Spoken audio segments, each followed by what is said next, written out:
Hello everyone, this is Mohit Advocate. Welcome back to another class.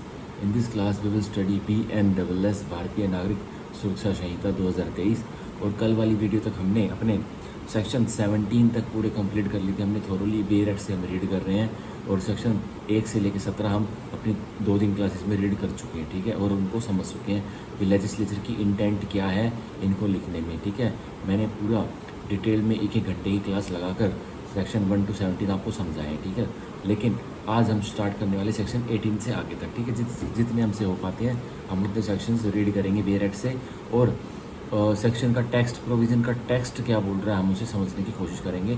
तभी तो हम procedure law में, criminal trial में इसको अप्लाई कर पाएंगे, ठीक है। तो without wasting of further second start करते हैं हम पढ़ना आज सेक्शन 18 BNSS का, ठीक है। आप देखिए सेक्शन 18 पब्लिक प्रोसिक्यूटर सरकारी वकीलों के बारे में बताया गया कि सेक्शन 18 में पब्लिक प्रोसिक्यूटर सरकारी वकीलों के बारे में बताया गया। देखिए 18 का 1, for every high court the central government और द स्टेट गवर्नमेंट शैल, कह रहा है हर एक उच्च न्यायालय के लिए या तो केंद्र सरकार या फिर राज्य सरकार शैल मैंडेटरी क्या करेगी, after consultation with the high court, कह रहा है पहले विचार विमर्श करेगी हाई कोर्ट के साथ ही केंद्र सरकार भी और राज्य सरकार भी, ठीक है। Appoint a public prosecutor and may also appoint one or more additional public prosecutors, कह रहा है केंद्र सरकार हाई कोर्ट एक उच्च न्यायालय के लिए उससे ही पहले विचार विमर्श कर उसके लिए एक पब्लिक प्रोसिक्यूटर अपॉइंट करेगी या फिर क्या करेगी, और साथ साथ में एक या एक से ज़्यादा एडिशनल पब्लिक प्रोसिक्यूटर को भी अपॉइंट कर देगी उस हाई कोर्ट के लिए, ठीक है।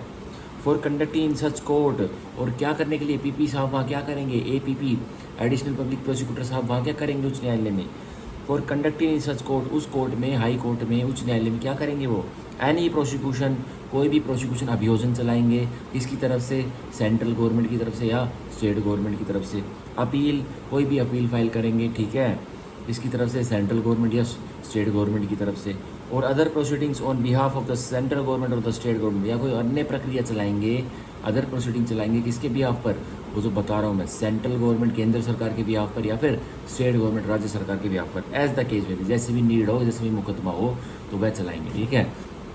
अब 18 का 1 का proviso, provided that for national capital territory of Delhi, बताया गया है कि NCT ऑफ दिल्ली के लिए the central government shall after consultation with the high court of Delhi, तो केंद्र सरकार क्या करेगी, कंसल्ट करेगी किससे, दिल्ली हाई कोर्ट से, ठीक है, दिल्ली हाई कोर्ट से विचार विमर्श करेगी सेंट्रल गवर्नमेंट केंद्र सरकार, अपॉइंट द पब्लिक प्रोसिक्यूटर और additional public prosecutors for the purpose of this subsection, और नियुक्ति कर देगी PP पब्लिक प्रोसिक्यूटर साहब की या फिर एक से ज़्यादा एडिशनल पब्लिक प्रोसिक्यूटर साहब की, किसके लिए, सेक्शन 18 के सबसेक्शन 1 के तहत, ठीक है। तो ये स्पेशली पहले हमारा national capital territory of Delhi के लिए कोई ऐसा प्रावधान नहीं था, ये अब हमारा BNSS में नया ऐड किया गया है, ठीक है, कि भाई सेंट्रल गवर्नमेंट पहले तो कंसल्ट करेगी, विचार विमर्श करेगी हाई कोर्ट के साथ और वो भी दिल्ली हाई कोर्ट के साथ ही, और फिर ही नियुक्ति की जाएगी PP साहब की या एडिशनल PP साहब की, ठीक है, उन कोर्ट्स में, ठीक है, इस सेक्शन के तहत।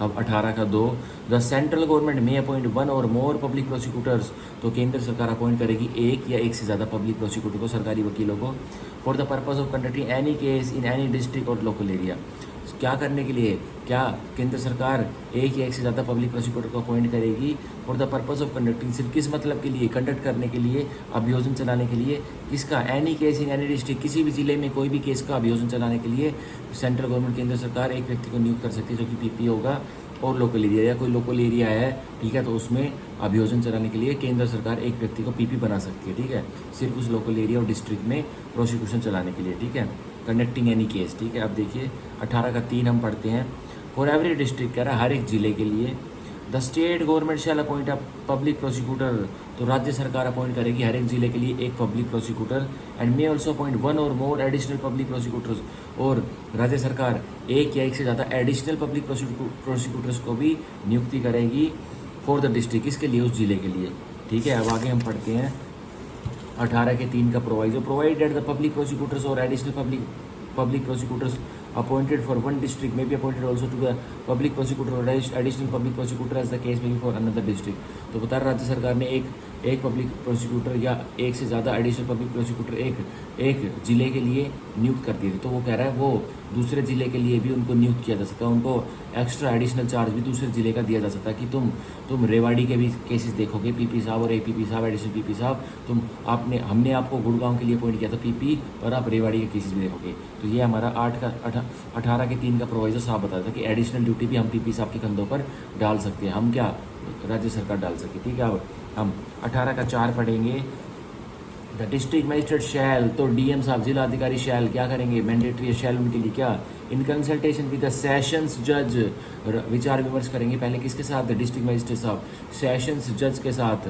सेशन जज कौन होता है, डीजे साहब, डिस्ट्रिक्ट जज साहब के साथ विचार विमर्श करेंगे कौन, जिला अधिकारी साहब। क्या करेंगे, prepare a panel of names of persons, और एक पैनल ऑफ नेम्स बनाया जाएगा, एक नामों की सूची बनाई जाएगी डीएम साहब के द्वारा कंसल्टेशन विद सेशन जज में रहते हुए, हु आर, जो कि डीएम साहब की नज़र में in his opinion fit to be appointed as public prosecutors, और डीएम साहब की नज़र में जैसे कंसल्टेशन की सेशन जज के साथ डीएम साहब की नज़रों में क्या आ गया, ये व्यक्ति जो मैं एक सूची बनाऊंगा, लिस्ट ऑफ पैनल रेडी करूंगा एक एडवोकेट्स का, तो वो क्या है, बिल्कुल तंदुरुस्त है कि उनकी नियुक्ति की जा सकती है पब्लिक प्रोसिक्यूटर के स्थान पर राज्य में, ठीक है, ज़िले में।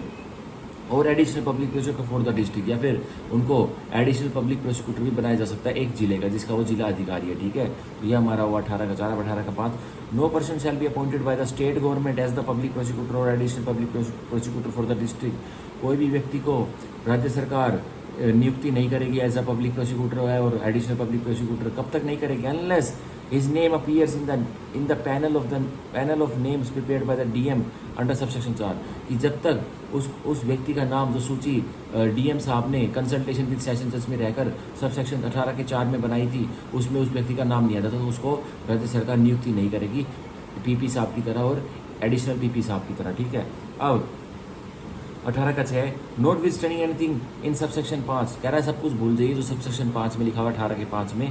Where in a state there exist a regular cadre of prosecuting officers, कह रहा है जहाँ राज्य में एक कैडर है, किसका, वो कैडर सिर्फ क्या करता है, प्रोसिक्यूटिंग ऑफिसर्स का कैडर है वो, तो एग्ज़ाम लेके राज्य सरकार कैडर के द्वारा उस कैडर को फिल करती है, और भाई जो एलिजिबल व्यक्ति है उनको एग्जाम के द्वारा हायर करती है। ठीक है, the state government shall appoint a public prosecutor और additional public prosecutor only from among the persons constituting such cadre, तो अब जो व्यक्ति उस कैडर में एग्जाम देके पास होके आएगा, जो एक राज्य सरकार ने प्रोसिक्यूटिंग ऑफिसर का कैडर बनाया है, तो अब राज्य सरकार उन्हीं व्यक्तियों में से कैडर के जो व्यक्ति हैं जो एग्जाम देके पास होके आएंगे उसको क्या बनाएगी, पब्लिक प्रोसिक्यूटर बना देगी या एडिशनल पब्लिक प्रोसिक्यूटर बना देगी। फिर जो डीएम साहब जो सूची लिस्ट ऑफ पैनल नेम तैयार करते हैं एडवोकेट्स के सेशन जज के कंसल्टेशन में, वो नहीं चलेगा, फिर उसका कार्य नहीं चलेगा। ठीक है, तो फिर इसका कार्य क्या चलेगा, फिर अगर स्टेट गवर्नमेंट ने कैडर बनाया हुआ तो उनका कार्य चलेगा। जैसे हरियाणा जैसे राज्य में भी भाई कैडर बनाया हुआ जिसमें एडीए एडिशनल डिस्ट्रिक्ट अटॉर्नी के पेपर होते हैं और बच्चे लोग पेपर देते हैं, और भाई अगर उसमें लग जाते हैं तो वो कैडर में ज्वाइन हो जाते हैं, और उसी हिसाब से फिर उनकी कहाँ उन्हें कौन से उन्हें ज़िले में भेजा जाना है, फिर वो कैडर ही बताता है। ठीक है, कौन से ज़िले में कौन से कोर्ट में भेजा जाना है, कौन से ज़िले में कौन से डिपार्टमेंट में भेजा जाना है, तो वो बताता है। एडीए एडिशनल डिस्ट्रिक्ट अटॉर्नी जो हरियाणा में HPSC ने कैडर बनाया हुआ है, तो वो जरूरी नहीं है कि कोर्ट में एक वकील को भेजे पब्लिक प्रोसिक्यूटर बना के, एडिशनल पब्लिक प्रोसिक्यूटर बना के, एडिशनल डिस्ट्रिक्ट अटॉर्नी बना के, वो किसी डिपार्टमेंट में जो सरकारी डिपार्टमेंट में जो बड़ा है जिसको एक वकील की ज़रूरत है उसमें भी भेज सकते हैं। ठीक है, अब हम पढ़ेंगे 18 का 6 का प्रोवाइजो, कह रहा है provided where in the opinion of the state government, बताए गए हैं जहाँ राय में राज्य सरकार की क्या होता है, no suitable person is available in such cadre, कोई भी उचित सुटेबल व्यक्ति नहीं है उस कैडर में, मतलब सारे के सारे वकील नकारा हो गए हैं, कोई भी एग्जाम पास करके उस कैडर में नहीं आ पाया, तो कह रहा है फॉर सच अपॉइंटमेंट, और उसकी नियुक्ति नहीं की जा सकती।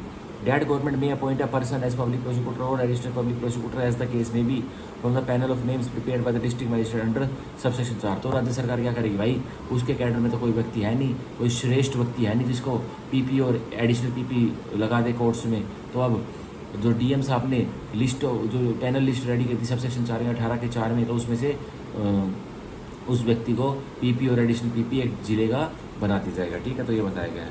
अब देखिए इसकी 18 के 6 की एक्सप्लेनेशन भी दी गई है, पढ़ते हैं। For the purposes of this subsection, कह रहा है 18 के 6 को समझने के लिए अब यह समझ लीजिए, a regular cadre of prosecuting officers means a cadre of prosecuting officers which includes therein the post of public prosecutor by whatever name called and which provides for promotion of assistant public prosecutors by whatever name called to that post. तो कह रहा है जो cadre रहेगा, जो regular cadre रहेगा prosecuting officers का, वो उसका मतलब है एक कैडर जो प्रोसिक्यूटिंग ऑफिसर्स का होगा जिसमें शामिल है the post of public prosecutor की, उसमें एक पोस्ट निकाली जाएगी पब्लिक प्रोसिक्यूटर की by whatever name called, चाहे उसको हम कोई से भी नाम से बोले। जैसे राजस्थान में डायरेक्ट पीपी के नहीं होते, डायरेक्ट राजस्थान स्टेट में डायरेक्ट पब्लिक प्रोसिक्यूटर के पेपर नहीं होते, असिस्टेंट प्रोसिक्यूटिंग ऑफिसर के होते, तो हम उसे एपीओ बुलाते हैं। हरियाणा में हम उसे एडीए बुलाते हैं। तो पीपी के पेपर नहीं होते डायरेक्ट, वो तो भाई सीबीआई और एनआईए में जाने के लिए डायरेक्ट भर्ती होती है पीपी की।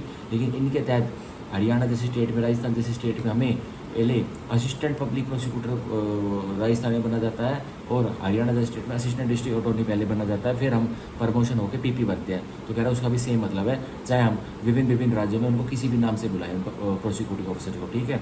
तो ये हमारा एक्सप्रेशन ए हुआ। एक्सप्रेशन बी कह रहा है prosecuting officers means a person, कह रहा है प्रोसिक्यूटिंग ऑफिसर सरकारी वकील, अभियोजन पक्ष का वकील, अधिकारी एक वह व्यक्ति होगा by whatever name called appointed to perform the functions of the public prosecutor, चाहे उसको आप किसी भी नाम से बुलाओ पर उसको नियुक्ति की जाती है कि वो फंक्शन निभाएगा पब्लिक प्रोसिक्यूटर की तरह।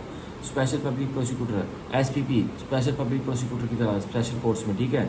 एडिशनल पब्लिक प्रोसिक्यूटर या एडिशनल पीपी साहब की तरह वो अपने फंक्शंस निभाएगा, और असिस्टेंट पब्लिक प्रोसिक्यूटर या एपीपी असिस्टेंट पब्लिक प्रोसिक्यूटर की तरह अपने फंक्शंस निभाएगा अंडर दिस संहिता। और किसके तहत निभाएगा वो व्यक्ति अपने फंक्शंस? इस संहिता BNSS के तहत वो अपने फंक्शंस अदा करेगा कोर्ट में, ठीक है। तो मेनली देखा जाता है कि जो पीपी साहब होते हैं, पब्लिक प्रोसिक्यूटर साहब होते हैं, वो कोर्ट ऑफ सेशन में लगाए जाते हैं, ठीक है। अब AAG एडिशनल एडवोकेट जनरल हमारे हाई कोर्ट में हमें देखने को मिलते हैं, और जो मेन हाई कोर्ट होती है, जैसे जो चीफ जस्टिस का हाई कोर्ट, जो चीफ जस्टिस होता है राज्य के हाई कोर्ट का, उसमें हमें AG साहब देखने को मिलते हैं कि वो वहाँ पे प्रोसिक्यूशन करते हैं, ठीक है। और मेनली मैजिस्ट्रेट के कोर्ट में, MM मेट्रोपॉलिटन मैजिस्ट्रेट के कोर्ट में, और जुडिशियल मैजिस्ट्रेट फर्स्ट क्लास के कोर्ट में, चीफ जुडिशियल मैजिस्ट्रेट के कोर्ट में कौन प्रोसिक्यूशन कंडक्ट करता है? कंडक्ट करता है? असिस्टेंट पब्लिक प्रोसिक्यूटर APP करते हैं, ठीक है। ये हमें देखने को मिलता है रियल लाइफ में कोर्ट्स में। अब हम पढ़ेंगे 18 का 7। A person shall be eligible to be appointed as a PP or additional PP under subsection 1 or subsection 2 और सबसेक्शन 3 और सबसेक्शन 6। तो कह रहा है एक व्यक्ति तभी एलिजिबल होगा, सक्षम होगा PP बनने के लिए, इसमें 18 के 1 में, 18 के 2 में, 18 के 3 में, 18 के 6 में, जब वो क्या है, only if he has been in practice as an advocate for not less than 7 years, की वो जब वो एडवोकेट की तरह प्रैक्टिस कर रहा था नौकरी PP की पाने से पहले, और कितने सालों तक उसने एडवोकेट की प्रैक्टिस की है? 7 सालों तक। तो मतलब उसके रजिस्ट्रेशन से, जैसे उसका किसी बार काउंसिल में, उसकी स्टेट की बार काउंसिल में रजिस्ट्रेशन करवाया, तो उससे 7 साल कैलकुलेट होंगे, तो 7 साल का एक्सपीरियंस उसे चाहिए, तभी वो PP बन पाएगा, ठीक है। तो ये रिक्वायरमेंट आ गई हमारे 18 के 7 में। अब 18 का 8, द सेंट्रल गवर्नमेंट और the state government may appoint, तो केंद्र सरकार या राज्य सरकार नियुक्त कर देगी for the purposes of any case, किस मतलब के लिए? किसी एक केस के लिए, या फिर और क्लास ऑफ केसेस, या एक केस की विभिन्न क्लासेस है, मतलब एक केस के लिए अपॉइंट कर देगी, या तो एक PP को, या फिर भाई उसी क्लास ऑफ केसेस के लिए अपॉइंट कर देगी, ठीक है। A person who has been in practice as an advocate for not less than 10 years as a special public prosecutor, तो एक व्यक्ति को स्पेशल पब्लिक प्रोसिक्यूटर बना दिया जाएगा एक पर्टिकुलर केस के लिए, या फिर पर्टिकुलर क्लास ऑफ केसेस के लिए, और वो व्यक्ति क्या कहलाएगा? वो स्पेशल पब्लिक प्रोसिक्यूटर कहलाएगा, और उसको कम से कम प्रैक्टिस एडवोकेसी की कितने समय की होनी चाहिए? 10 ईयर्स की होनी चाहिए। उसको मिनिमम 10 ईयर्स का एक्सपीरियंस मांगता है, तभी वो स्पेशल पब्लिक प्रोसिक्यूटर बन पाएगा। तो ये का क्वेश्चन मुझे बनता हुआ दिख रहा है 18 के 7 में और 18 के 8 में, ठीक है। तो ध्यान से पढ़ना। अब इसमें जो particular purpose of any case और क्लास ऑफ केसेस का क्या मतलब है भाई? मान के चलिए केंद्र सरकार ने या राज्य सरकार ने कोई स्टैट्यूट पास कर दिया। अब मान के चलिए केंद्र सरकार ने प्रिवेंशन ऑफ करप्शन एक्ट कर दिया, ठीक है। तो प्रिवेंशन ऑफ करप्शन एक्ट एक क्लास है कि भाई कौन से सब्जेक्ट है कि करप्शन, भ्रष्टाचारी के मुकदमे एक क्लास है, ठीक है, वो उसमें जाएंगे। तो उसके लिए स्पेशल पब्लिक प्रोसिक्यूटर को अपॉइंट कर दिया जाता है कि भाई आप SPP साहब आप इसका वो देखेंगे कि ये पर्टिकुलर क्लास ऑफ केसेज है जो केंद्र सरकार का एक स्टैट्यूट है, उसके तहत आप इसके केस का अभियोजन देखेंगे, ठीक है। तो ऐसा हो जाता है। और स्टेट गवर्नमेंट क्या कर सकती है भाई? जैसे कोई स्टेट गवर्नमेंट ने स्टैट्यूट पास किया, जैसे उसमें भी स्टेट गवर्नमेंट फिर अपनी तरफ से एक स्पेशल पब्लिक प्रोसिक्यूटर लगा सकती है जो कि केसेस को, अभियोजन को उनकी तरफ से चलाएगा, ठीक है, जिसको 10 साल का मिनिमम एडवोकेट का एक्सपीरियंस होना चाहिए, ठीक है। हम मान के चलिए एक और पर्टिकुलर क्लास ऑफ केसेस देखते हैं, जैसे ये ED वगैरह का केस है, CBI वगैरह का केस है, तो ये सीधे क्या है? ये भाई मेनली दूसरे विभिन्न एक्ट्स के तहत होते हैं। तो मेनली हम एक्साइज एक्ट देख लीजिए, जिसमें अरविंद केजरीवाल जी की वो चल रही है, अभी जुडिशियल कस्टडी चल रही, तो उन्होंने उनका केस किस में चल रहा है, उनका केस सीबीआई कोर्ट में चल रहा है। तो सीबीआई कोर्ट में नॉर्मल पीपी नहीं केस लड़ता है, प्रोसिक्यूशन नहीं संभालता है, सीबीआई कोर्ट में स्पेशल पब्लिक प्रोसिक्यूटर होता है, ठीक है। अब जैसे हमारी एक और डिपार्टमेंट है इंडिया में, नेशनल इन्वेस्टिगेशन एजेंसी NIA, तो उसमें नॉर्मल पीपी कभी भी प्रोसिक्यूशन नहीं संभालेगा, उसमें प्रोसिक्यूशन कौन संभालेगा, स्पेशल पब्लिक प्रोसिक्यूटर संभालेगा, जिसको मिनिमम 10 साल का एक्सपीरियंस है वकालत में, ठीक है। तो ये हमारा हुआ 18 का 8। अब हम पढ़ेंगे 18 के 8 का प्रोवाइजो, कह रहा है provided the court may permit the victim to engage an advocate of his choice to assist the prosecution under this subsection। अब ये प्रोवाइजो से मेरे को क्वेश्चन बनता हुआ दिख रहा है, में क्या कह रहा है, प्रोवाइडेड द कोर्ट में परमिट द विक्टिम, बताया गया है कि अदालत परमिट कर रही, इजाज़त देती है किसको, विक्टिम को, जिसके विरुद्ध अपराध हुआ है उसको, कि वो क्या करे, टू एंगेज एन एडवोकेट, कि वो अपनी तरफ से भी एक वकील को, पर्सनल वकील को एंगेज कर सके अपने केस में, ऑफ हिज चॉइस, अपने चॉइस का कोई पर्सनल वकील वो विक्टिम एंगेज कर सके, टू असिस्ट द प्रोसिक्यूशन, और सिर्फ इस काम के लिए पूरा का पूरा उसका पर्सनल वकील ही केस नहीं चलाएगा, वो पब्लिक प्रोसिक्यूटर को, वो प्रोसिक्यूशन अभियोजन पक्ष को बस असिस्ट करेगा, उनकी सहायता करेगा, ना कि पूरा बेड़ा वो खुद नहीं उठा लेगा, वो सिर्फ जो पीपी साहब है, असिस्टेंट पीपी साहब है, एडिशनल पीपी साहब है, उसको असिस्ट करेगा वो जो विक्टिम का पर्सनल वकील रहेगा, ठीक है, अंडर दिस सबसेक्शन। और किसके साथ, इसके सेक्शन 18 के सबसेक्शन 8 के तहत, ठीक है। ये मेरे को प्री का क्वेश्चन बनता हुआ दिखाई दे रहा है, ठीक है। अब देखिए 18 का 9, for the purposes of subsection 7, कह रहा है सबसेक्शन 7 को समझने के लिए ये समझ लीजिए, एंड सबसेक्शन 8, और सबसेक्शन 8 को समझने के लिए ये समझ लीजिए, the period during which a person has been in practice as an advocate, जो पीरियड है, जो समय है जिसमें एक व्यक्ति एडवोकेट की तरह प्रैक्टिस में रहा, और हैज रेंडर्ड वेदर बिफोर और after the commencement of the सही था, या रेंडर उसने अपनी सर्विसेज दी है इस BNSS के आ जाने से पहले या इस BNSS के आ जाने के बाद, service as a public prosecutor, service दी है किसकी तरह, पब्लिक प्रोसिक्यूटर पीपी की तरह, और as an additional public prosecutor, या एडिशनल पीपी की तरह, और असिस्टेंट पीपी या फिर असिस्टेंट पीपी की तरह सर्विस दी है, और अदर प्रोसिक्यूटिंग ऑफिसर या कोई अन्य प्रोसिक्यूटिंग ऑफिसर की तरफ अपनी सर्विस दी है, by whatever name called, चाहे किसी भी नाम से उसको किसी भी राज्य में बुलाया गया हो, shall be deem to be the period during which the such person has been in practice as an advocate, तो माना जाएगा कि वो भी व्यक्ति एडवोकेट की तरह ही प्रैक्टिस कर रहा था। तो मान के चलिए कोई असिस्टेंट पब्लिक प्रोसिक्यूटर, हमारे जैसे नए बच्चे असिस्टेंट पब्लिक प्रोसिक्यूटर लगते हैं, APP लगते हैं, जिनको 7 साल 10 साल का एक्सपीरियंस नहीं होता, तो अब मान के चलिए हम जैसे असिस्टेंट PP लगे हुए हैं, तो ये मत मानना कि हम असिस्टेंट PP लग गए तो हमारा काम वहीं हो गया, नहीं। अगर हम जैसे जैसे अपना एक्सपीरियंस गेन करेंगे, हमें 7 साल भी होंगे, हमें 10 साल भी होंगे, तो उस हिसाब से हमारा प्रमोशन हो जाएगा, या हम एलिजिबल भी हो जाएंगे कि हम पेपर दे सकते हैं किसका, PP साहब का और एडिशनल PP साहब का, या फिर 10 साल हो जाएंगे तो हम पेपर दे सकते हैं स्पेशल PP साहब का, स्पेशल पब्लिक प्रोसिक्यूटर का, ठीक है, SPP साहब का। तो यही कह रहा है, ठीक है। हमारा 18 का 9 यहाँ खत्म होता है, इसके तहत हमारा सेक्शन 18 BNSS का खत्म होता है, जो कि बहुत इंपॉर्टेंट सेक्शन मेरे को लग रहा है, और इससे क्वेश्चन बन सकता है प्री में कभी ना कभी, ठीक है। तो रेगुलरली इसको पढ़ना है। अब देखिए सेक्शन 19 हम पढ़ते हैं BNSS का, देखिए असिस्टेंट पब्लिक प्रोसिक्यूटर्स।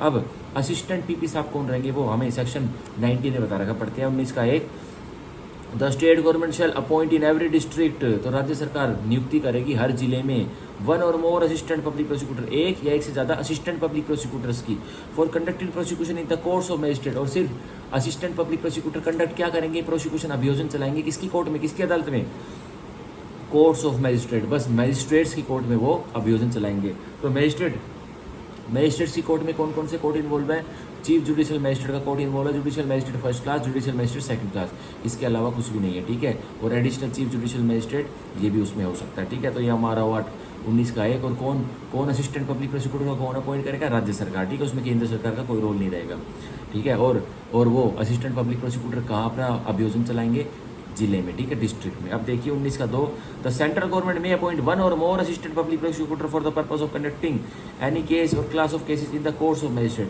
तो केंद्र सरकार भी अपनी तरफ से क्या कर सकती है, एक असिस्टेंट पब्लिक प्रोसिक्यूटर को, ठीक है, या उससे ज़्यादा असिस्टेंट पब्लिक प्रोसिक्यूटर को नियुक्ति कर सकती है, क्या करने के लिए, कंडक्ट करवाने के लिए, चलाने के लिए कोई भी केस का अभियोजन या फिर क्लास ऑफ केसेस का अभियोजन इन द कोर्ट्स ऑफ मजिस्ट्रेट, उन मजिस्ट्रेट की कोर्ट में, ठीक है। तो राज्य सरकार अपना अलग असिस्टेंट पब्लिक प्रोसिक्यूटर लगा देगी, केंद्र सरकार अपना अलग से असिस्टेंट पब्लिक प्रोसिक्यूटर लगा देगी उसी जिले में, ठीक है। क्या एक कोर्ट में केंद्र सरकार और राज्य सरकार 2 PP लगा सकती है, असिस्टेंट PP, बिल्कुल लगा सकती है, इसमें लिखा हुआ है 19 के 2 में, ठीक है। अब हम पढ़ेंगे 19 का 3, without prejudice to the provisions contain in subsection 1 and subsection 2, कह रहा है बिल्कुल भी कुछ हानि मत पहुंचाना बिल्कुल भी। सब सेक्शन 19 का 1 है, 19 का 2 उसको उसको बिल्कुल भी टच मत करना। उसके बिल्कुल जो प्रोविजन है वो वैसे के ऐसे रहेंगे, यह पढ़ो बस। Where no assistant PP is available for the purpose of any particular case, जहाँ कोई भी असिस्टेंट पीपी अवेलेबल नहीं है, मौजूदगी नहीं है उसकी, किसके लिए भाई, अभियोजन चलाना है किसी पर्टिकुलर केस का, और कोई भी असिस्टेंट पीपी अवेलेबल नहीं है। The district magistrate may appoint any other person to be assistant PP in charge of that case. तो जिला अधिकारी साहब, डीएम साहब क्या करेंगे, किसी भी व्यक्ति को जो कि वकील भी नहीं है, चाहे उसको भी, यस उसको भी क्या करेंगे, एनी अदर पर्सन को, किसी और अन्य व्यक्ति को क्या लगा देंगे, to be the assistant PP, उसको असिस्टेंट पीपी बना देंगे। कौन, जिला अधिकारी साहब, डीएम साहब। और क्या बना देंगे, इंचार्ज ऑफ दैट केस, उसे क्रिमिनल मुकदमे, क्रिमिनल फौजदारी मुकदमे का इंचार्ज बना देंगे कि आप अब इस मुकदमे को सरकार की तरफ से लड़िए, ठीक है। After giving notice of 14 days to the state government, और डीएम साहब, जिला अधिकारी साहब स्टेट गवर्नमेंट को, राज्य सरकार को नोटिस देंगे, किसका, 14 दिनों का नोटिस देंगे। ये प्री का क्वेश्चन बनता हुआ दिखाई दे रहा है। सीआरपीसी में यह 14 दिन का नोटिस का कोई भी टाइम पीरियड नहीं था, अब इसमें 19 के 3 में हमें देखने को मिलता है। और क्यों 14 दिन का नोटिस दिया जा रहा है डीएम साहब के द्वारा सरकार को, भाई कहीं से अगर डीएम साहब मेरे जैसे व्यक्ति को या मिस्टर एक्स कोई व्यक्ति, नॉर्मल व्यक्ति जिसको लोग का कोई ज्ञान ही नहीं है, अगर डीएम साहब उठा के उसको in charge of a criminal case का बना देंगे, तो भाई सरकार कैसे कोई केस जीत पाएगी, कैसे अक्यूज को सजा मिल पाएगी, कभी नहीं मिल पाएगी। तो इसलिए 14 दिन का नोटिस दिया जाता है डीएम साहब के द्वारा राज्य सरकार को कि भाई आप जल्द से जल्द हमें मुहैया करवा दीजिए कोई असिस्टेंट पीपी, एक class of case, particular class of case या क्लासेस ऑफ केसेस हमें मजिस्ट्रेट की कोर्ट में लड़वाना है, अभियोजन चलवाना है, हमारे पास कोई अवेलेबिलिटी नहीं है असिस्टेंट पीपी साहब की, तो आप दे दीजिए, नहीं तो मैं एक एरे गहरे नथु खैरे को अपॉइंट कर रहा हूँ। और ऑब्वियसली डीएम साहब भी एरे गहरे नथु खैरे को ही अपॉइंट करेंगे, किसी मेरे जैसे होनहार बच्चे को अपॉइंट करेंगे जो अभियोजन चला पाएगा, ठीक है। तो ऐसा वो क्यों ही करेंगे, वो अपने जानकारों को करेंगे जिनकी उसको जैक पहुँच चुकी होगी, ठीक है। ये तो मैंने टॉपिक से बाहर एक बात होती है, ऐसे ही होता है, ठीक है। और बल्कि अब कोई भी ऐसा जिला नहीं बचा है, कोई भी ऐसा स्टेट नहीं बचा जिसमें असिस्टेंट पब्लिक प्रोसिक्यूटर का अकाल मचा हो। सभी में बहुत भर के असिस्टेंट पब्लिक प्रोसिक्यूटर भरे पड़े हैं, ठीक है। तो अब ये हमारा हुआ 19 का 3। अब 19 के 3 का proviso, provide that no police officer shall be eligible to be appointed as assistant PP if he, बताया गया है कोई भी पुलिसकर्मी को असिस्टेंट पीपी नहीं बनाया जाएगा एक मुकदमे का, अगर तो उसने क्या किया है, इफ अगर तो उसने क्या किया, A has taken any part in the investigation into the offence, उसने कोई पार्ट लिया है, एक छानबीन करी है, इन्वेस्टिगेशन करी है उसी अपराध की जिसके लिए उसको पीपी बनाने की सोचा जा रहा है, असिस्टेंट पीपी बनाने के लिए सोचा जा रहा है। तो ऐसा नहीं होगा। अगर एक पुलिसकर्मी ने इन्वेस्टिगेशन में जो रहा है, बेशक से वो आईओ इन्वेस्टिगेटिंग ऑफिसर नहीं रहा है, उसने सहयोग किया है, इन्वेस्टिगेशन में, ठीक है। आईओ का सहयोग किया है, ठीक है भाई। आईओ अकेला थोड़ी होता है जो कि तीर मारता है एक इन्वेस्टिगेशन में, उसके साथ जुड़े हुए बहुत पुलिसकर्मी होते हैं जो उसका सहयोग करते हैं। तो कह रहा है वो पुलिसकर्मी, आईओ तो कर ही नहीं सकता, और साथ में जो वो पुलिसकर्मी जो उसका सहयोग करते हैं इन्वेस्टिगेशन में, वो भी असिस्टेंट पीपी नहीं बनाया जा सकता, ठीक है। अब बी पढ़ते हैं, प्रोवाइजो 19 के 3 का प्रोवाइजो का पॉइंट बी पढ़ते हैं, इस below the rank of inspector. तो अगर कोई व्यक्ति इंस्पेक्टर क्या होता है, पुलिसकर्मी जो इंस्पेक्टर होता है जिसमें 3 स्टार लगे होते हैं, 3 बिल्ले लगे होते हैं, 3 स्टार लगे होते हैं, वो व्यक्ति इंस्पेक्टर होता है। तो कह रहा है असिस्टेंट पीपी उसी पुलिसकर्मी को बनाया जा सकता है जो इंस्पेक्टर है, इंस्पेक्टर की रैंक से ऊपर है। प्री का क्वेश्चन बनता हुआ दिखाई दे रहा है, अभी नोट कर लो, ठीक है। और मेनली और वो इंस्पेक्टर क्या उसने उसी केस में जिसमें वो पीपी बनने वाला है, असिस्टेंट पीपी बनने वाला है, या उसने रोल प्ले किया था इन्वेस्टिगेशन में, कह रहा नहीं, वो भी नहीं होना चाहिए। कोई इंस्पेक्टर ऐसा होना चाहिए जिसको लॉ की नॉलेज हो, और उसने इन्वेस्टिगेशन में कोई भी उस ऑफेंस में जिसका वो असिस्टेंट पीपी 4 संभालने वाला है बनकर, कह रहा उसने भी कोई रोल प्ले नहीं होना चाहिए, ठीक है। तो ये दोनों रिक्वायरमेंट पूरी होनी चाहिए जब ही एक पुलिसकर्मी को असिस्टेंट पीपी एक केस का बनाया जाएगा, ठीक है। अब हम पढ़ते हैं सेक्शन 20 ऑफ भारतीय नागरिक सुरक्षा संहिता। देखिए डायरेक्टरेट ऑफ प्रोसिक्यूशन। अब डायरेक्टरेट ऑफ प्रोसिक्यूशन क्या होगा, ठीक है, डीओपी इसकी शॉर्ट फॉर्म लिख लीजिए, एब्रीविएशन। अब सेक्शन 20 का 1, द स्टेट गवर्नमेंट में एस्टेब्लिश, तो राज्य सरकार स्थापना करेगी, ठीक है, किसकी, ए directorate of prosecution in the state, DOP directorate of prosecution बनाएगी राज्य में, ठीक है, consisting of director of prosecution. और डायरेक्टरेट ऑफ प्रोसिक्यूशन में क्या होगा, कौन सा व्यक्ति होगा, डायरेक्टर ऑफ प्रोसिक्यूशन होगा, अभियोजन पक्ष का डिपार्टमेंट रहेगा जिसका एक डायरेक्टर होगा, and as many deputy directors of prosecution, और जितने चाहे उतने डिप्टी डायरेक्टर राज्य सरकार अपॉइंट कर सकती है, नियुक्त कर सकती है, ठीक है, एज इट थिंक फिट, जितना भी राज्य सरकार को उचित लगे। मतलब डायरेक्टरेट ऑफ प्रोसिक्यूशन का एक तो डायरेक्टर होगा, और जो डिप्टी डायरेक्टर होंगे ना, चाहे वो कितने बना दो, चाहे 100 बना दो, चाहे 200 बना दो, चाहे 50 बना दो, चाहे 10 बना दो, ठीक है, वो भी हो सकता है, राज्य सरकार को जो तंदुरुस्त लगता है। अब B district directorate of prosecution in every district consisting of as many deputy directors and assistant directors of prosecution as it think fit. तो एक डिस्ट्रिक्ट डायरेक्टरेट, एक जिले का एक जिले का डीओपी ऑफिस ही बना दिया जाएगा। अभी सीआरपीसी में ये प्रोविजन नहीं था। और डिस्ट्रिक्ट डायरेक्टरेट ऑफ प्रोसिक्यूशन, एक जिले के लिए क्या बना दिया जाएगा, डायरेक्टरेट ऑफ प्रोसिक्यूशन बना दिया जाएगा। इसमें इन एवरी डिस्ट्रिक्ट, हर एक जिले में, consisting of as many deputy directors and assistant directors of prosecution. तो उसमें जो डिस्ट्रिक्ट डायरेक्टरेट ऑफ प्रोसिक्यूशन होगा तो उसमें सीधा सीधा चार्ज कौन संभालेगा, कंसिस्ट कौन करेगा, डिप्टी डायरेक्टर्स करेंगे। एंड और साथ साथ कौन करेगा, असिस्टेंट डायरेक्टर्स ऑफ प्रोसिक्यूशन उसमें होंगे डिस्ट्रिक्ट डायरेक्टरेट ऑफ प्रोसिक्यूशन के ऑफिस में, जो जिले में रहेगा। ठीक है, एज इट थिंक फिट, जो भी राज्य सरकार को उचित लगता है। तो मान के चलिए अब हरियाणा में सिर्फ डायरेक्टरेट ऑफ प्रोसिक्यूशन का एक ऑफिस बनाया होता, फिर हर जिले में जो भी है उसमें डिप्टी डायरेक्टर्स ऑफ प्रोसिक्यूशन को नियुक्त किया गया था, बहुत सारे बनाए हुए थे। अब एक नया डिपार्टमेंट बनाना पड़ेगा राज्य सरकार को, और वो क्या रहेगा, सीधा सीधा डिस्ट्रिक्ट डायरेक्टरेट ऑफ प्रोसिक्यूशन बनाना पड़ेगा उन्हें। और उसमें कंसिस्ट कौन करेगा, सीधा सीधा डिप्टी डायरेक्टर्स कंसिस्ट करेंगे उसमें, मतलब चार्ज संभालेंगे। और असिस्टेंट डायरेक्टरेट ऑफ प्रोसिक्यूशन उसमें होगा। ठीक है, उस जिले में।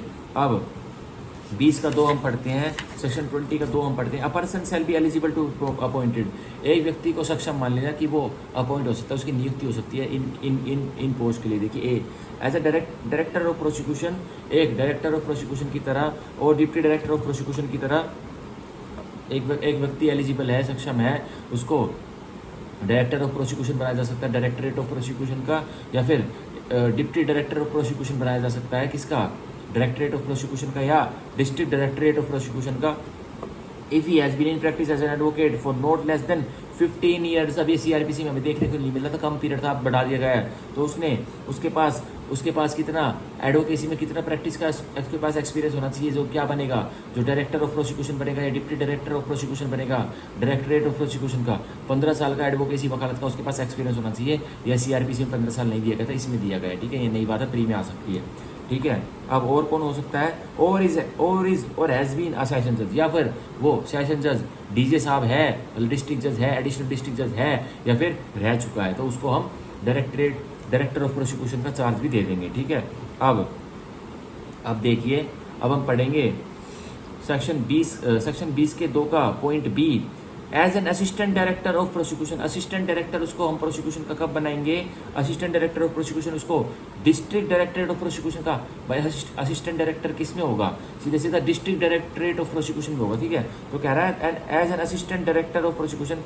एक व्यक्ति को हम असिस्टेंट डायरेक्टर ऑफ प्रोसिक्यूशन एक जिले के लिए कब बनाएंगे, if he has been in practice as an advocate for not less than 7 years, कि अगर वो उस व्यक्ति को वकालत में एक्सपीरियंस है 7 साल का, तो उसको हम डिस्ट्रिक्ट के लिए असिस्टेंट डायरेक्टर ऑफ प्रोसिक्यूशन बना देंगे।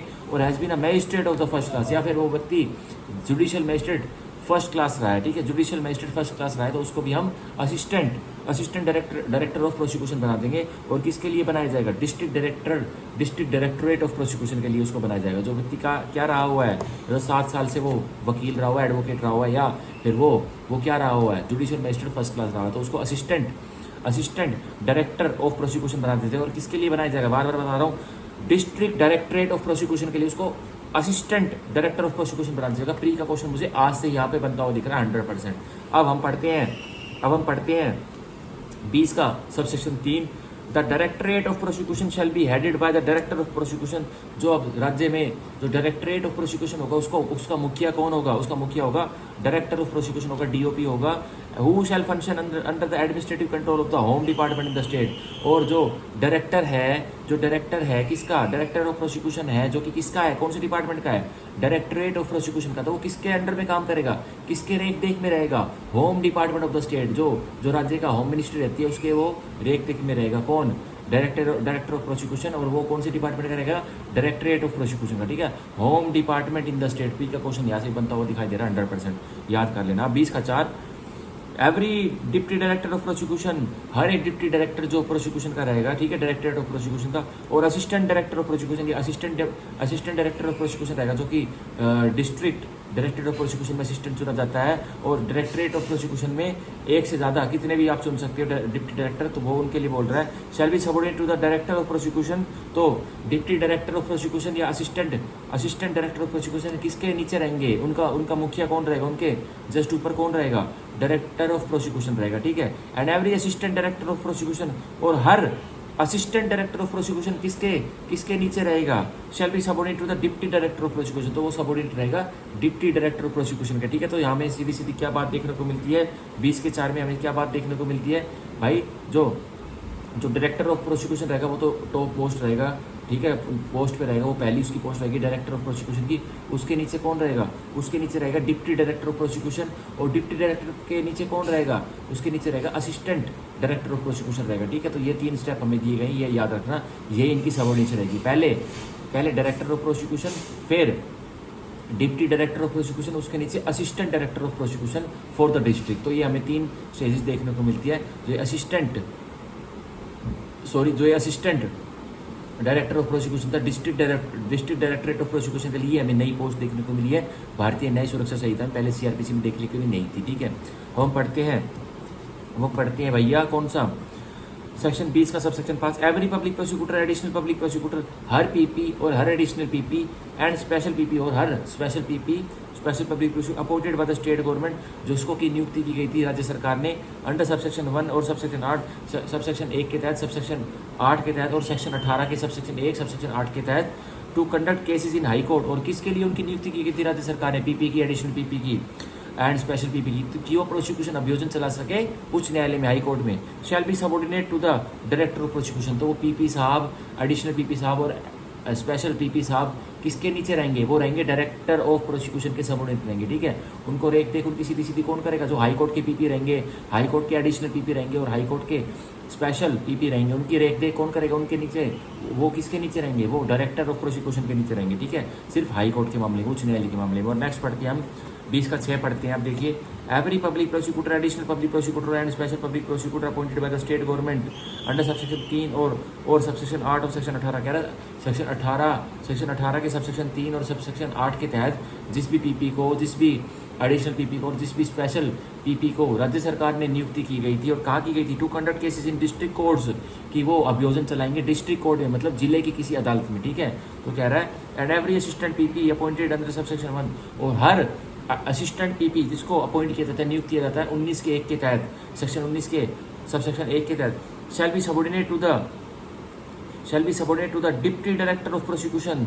तो भाई सीधी सीधी बात है, किसके सबऑर्डिनेट रहेंगे, पीपी साहब, एडिशनल पीपी साहब और स्पेशल पीपी साहब, जिनको जिले में अभियोजन चलाना है, वो तो रहेंगे subordinate deputy director of prosecution के। और असिस्टेंट पीपी साहब जो कि मजिस्ट्रेट की कोर्ट में प्रोसिक्यूशन चलाएंगे, वो किसके सबऑर्डिनेट रहेंगे, वो रहेंगे असिस्टेंट डायरेक्टर ऑफ प्रोसिक्यूशन के सबऑर्डिनेट वो रहेंगे, सीधा सीधा। और असिस्टेंट डायरेक्टर ऑफ प्रोसिक्यूशन, ये हमारी नई पोस्ट देखने को मिलती है अभी सेक्शन 20 में। और असिस्टेंट डायरेक्टर ऑफ प्रोसिक्यूशन किसका चार्ज संभालेंगे, कौन से दफ्तर का, डिस्ट्रिक्ट डायरेक्टरेट ऑफ प्रोसिक्यूशन का चार्ज संभालेंगे। ठीक है, ये हमें चीज़ नहीं देखने को मिलती है, और प्री का क्वेश्चन मेरे को यहीं से बनता हुआ दिख रहा है 100%। ठीक है, तो सीधी सीधी बात ये कह रहा है जो मैंने भी समझाया। ठीक है, अब हम पढ़ेंगे 20 का 7, the powers and functions of the director of prosecution shall be to the monitor cases in which offences are punishable for 10 years और मोर। अब शक्तियाँ रहेंगी और क्या फंक्शंस रहेंगे डायरेक्टर ऑफ प्रोसिक्यूशन के, तो कि वो डायरेक्टर ऑफ प्रोसिक्यूशन क्या करेंगे, वो हाई कोर्ट में जो पीपी है, एडिशनल पीपी है, स्पेशल पीपी, उनको क्या निर्देश देंगे, shall be monitor cases in which offences are punishable for 10 years more. उन केसेस को वो डायरेक्टर ऑफ प्रोसिक्यूशन उन केसेस को मॉनिटर करेंगे जिनमें एक मुलजिम को, एक अक्यूज को सजा मिलनी है 10 साल या 10 साल से ऊपर की जेल कटवाई जानी है, तो उसको डायरेक्टर ऑफ प्रोसिक्यूशन मॉनिटर करेंगे। ठीक है, मॉनिटर क्या करेंगे, खुद नहीं करेंगे, वो कंडक्ट नहीं करेंगे, जैसे पीपी साहब कर रहे हैं कंडक्ट हाई कोर्ट में, एडिशनल पीपी साहब कर रहे हैं, या फिर स्पेशल पीपी साहब अभियोजन प्रोसिक्यूशन कंडक्ट कर रहे हैं हाई कोर्ट में, तो डायरेक्टर ऑफ प्रोसिक्यूशन उनको देखेंगे जिसमें सज़ा 10 साल या 10 साल से ज़्यादा की है, मॉनिटर करेंगे उन केसेस को। ठीक है, और विद लाइफ इम्प्रिजमेंट, या उन केसेस को देखेंगे जिसमें 10 साल से ज़्यादा की है या फिर उम्र कैद है, और विद डेथ, या जिसमें एक मुलजिम को अक्यूज को डेथ की सज़ा दी जानी है, तो उसको मॉनिटर करेंगे डायरेक्टर ऑफ प्रोसिक्यूशन। ठीक है, टू एक्सपीडाइट द प्रोसीडिंग्स, और एक्सपेडाइट करेंगे मतलब प्रोसीडिंग की प्रक्रिया में पीपी साहब का, एडिशनल पीपी साहब का, एसपीपी साहब का, स्पेशल पब्लिक प्रोसिक्यूटर साहब का एक्सपेडाइट प्रोसीडिंग करेंगे, प्रक्रिया में साथ देंगे। And to give opinion on filing of appeal, और ओपिनियन देंगे, अपनी राय देंगे डायरेक्टर ऑफ प्रोसिक्यूशन किसको, पीपी साहब को, एडिशनल पीपी साहब को, स्पेशल पीपी साहब को, कि आप अपील फाइल करो, आप ऐसे अपील फाइल करो, ये लिखो, उसमें ये लिखो, ग्राउंड्स लिखो, तो वो डायरेक्टर ऑफ प्रोसिक्यूशन उनको क्या करेंगे, ओपिनियन देंगे, अपनी राय देंगे पीपी साहब को, एडिशनल पीपी साहब को और स्पेशल पीपी साहब को। ठीक है, अब देखिए, और बस हाई कोर्ट के मामलों में अब देखिए 20 का 8, the powers and functions of deputy director of prosecution, अब जो शक्तियाँ और जो फंक्शंस रहेंगे किसके, डिप्टी डायरेक्टर ऑफ प्रोसिक्यूशन के, shall be to examine and scrutinise police reports of deputy director of prosecution के क्या फंक्शंस रहेंगे, क्या शक्तियाँ रहेंगी कि वो स्क्रूटनाइज करेंगे, मतलब परखेंगे, एग्जामिन करेंगे किसको, पुलिस रिपोर्ट्स को, जो पुलिस रिपोर्ट जमा होती है उसको, ठीक है। And monitor the cases in which offences are punishable for 7 year or more, और उन केसेस को मॉनिटर करेंगे जिसमें अपराध की जेल कटवाने का क्यूज हो जाएगी 7 साल या उससे ज़्यादा, बट लेस देन 10 ईयर, बस 10 साल से कम होगी, क्योंकि 10 साल से अगर ज़्यादा होगी तो वो सीधे सीधा कौन करेगा, उसका मॉनिटर कौन करेगा, डायरेक्टर ऑफ प्रोसिक्यूशन करेंगे। अब 7 साल उससे ज़्यादा होगी, 7 से 10 साल के बीच में जिसमें भी जेल कटवानी जाएगी उसको कौन मॉनिटर करेगा, उसको deputy director of prosecution monitor करेगा, और स्क्रूटनाइज करेंगे पुलिस रिपोर्ट को, ठीक है, कौन, डिप्टी डायरेक्टर ऑफ प्रोसिक्यूशन, ठीक है। फॉर एंश्योरिंग देयर एक्सपेडिशियस डिस्पोजल, और सिर्फ किस चीज़ के लिए वो मॉनिटर करेंगे ट्रायल को, जिसमें 7 साल और 10 साल की जेल कटवानी जाएगी अक्यूज्ड को, और स्क्रूटनाइज करेंगे पुलिस रिपोर्ट को, बस कि अच्छे से केस का डिस्पोजल हो जाए, एक अपराधी को या तो जस्टिस के एंड्स तक पहुंचाया जाए, उसको सजा दिलाई जाए, या फिर वो मुक्त हो जाए, ठीक है। तो इसलिए वो उनका चार्ज रहेगा डिप्टी डायरेक्टर ऑफ प्रोसिक्यूशन का। अब हम पढ़ेंगे 20 का 9, the functions of assistant director of prosecution. अब जो डिस्ट्रिक्ट डायरेक्टरेट ऑफ प्रोसिक्यूशन में जो व्यक्ति हर जिले के लिए एक हेड बनाया जाता है तो उसका क्या फंक्शन रहेगा, the function of assistant director of prosecution. अब असिस्टेंट डायरेक्टर ऑफ प्रोसिक्यूशन को कौन, वो किसका, वो सारे किस व्यक्ति को संभाल रहा था, जो कि सीधे सीधे हैं असिस्टेंट पब्लिक प्रोसिक्यूटर है, वो उनको संभाल रहा था, ठीक है, और वो उनको संभाल रहा था, ठीक है।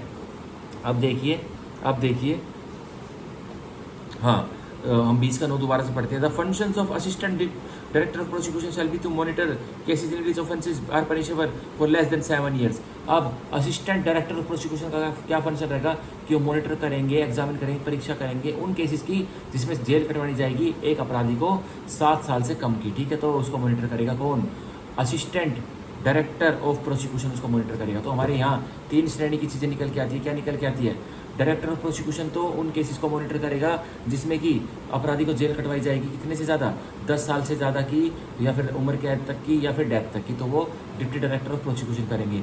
दूसरा हमें देखने को मिलता है, सॉरी ये क्या मैंने क्या बोल दिया भाई, सॉरी, पहले से जो पढ़ा रहा था वो ठीक है। देखिए, जो डायरेक्टर ऑफ प्रोसिक्यूशन है वो कौन से केस को मॉनिटर करेंगे, वो मॉनिटर करेंगे जिसमें अपराधी को जेल कटवाई जाएगी 10 साल से ज़्यादा की, उम्र कैद की या डेथ की, तो वो मॉनिटर करेंगे हमारे डायरेक्टर ऑफ प्रोसिक्यूशन, ठीक है। फिर हमारे डिप्टी डायरेक्टर ऑफ प्रोसिक्यूशन कौन से केसेस को मॉनिटर करेंगे जिसमें अपराधी को जेल कटवाई जाएगी 7 साल से लेकर 10 साल के बीच में, तो डिप्टी डायरेक्टर ऑफ प्रोसिक्यूशन उसको मॉनिटर करेंगे।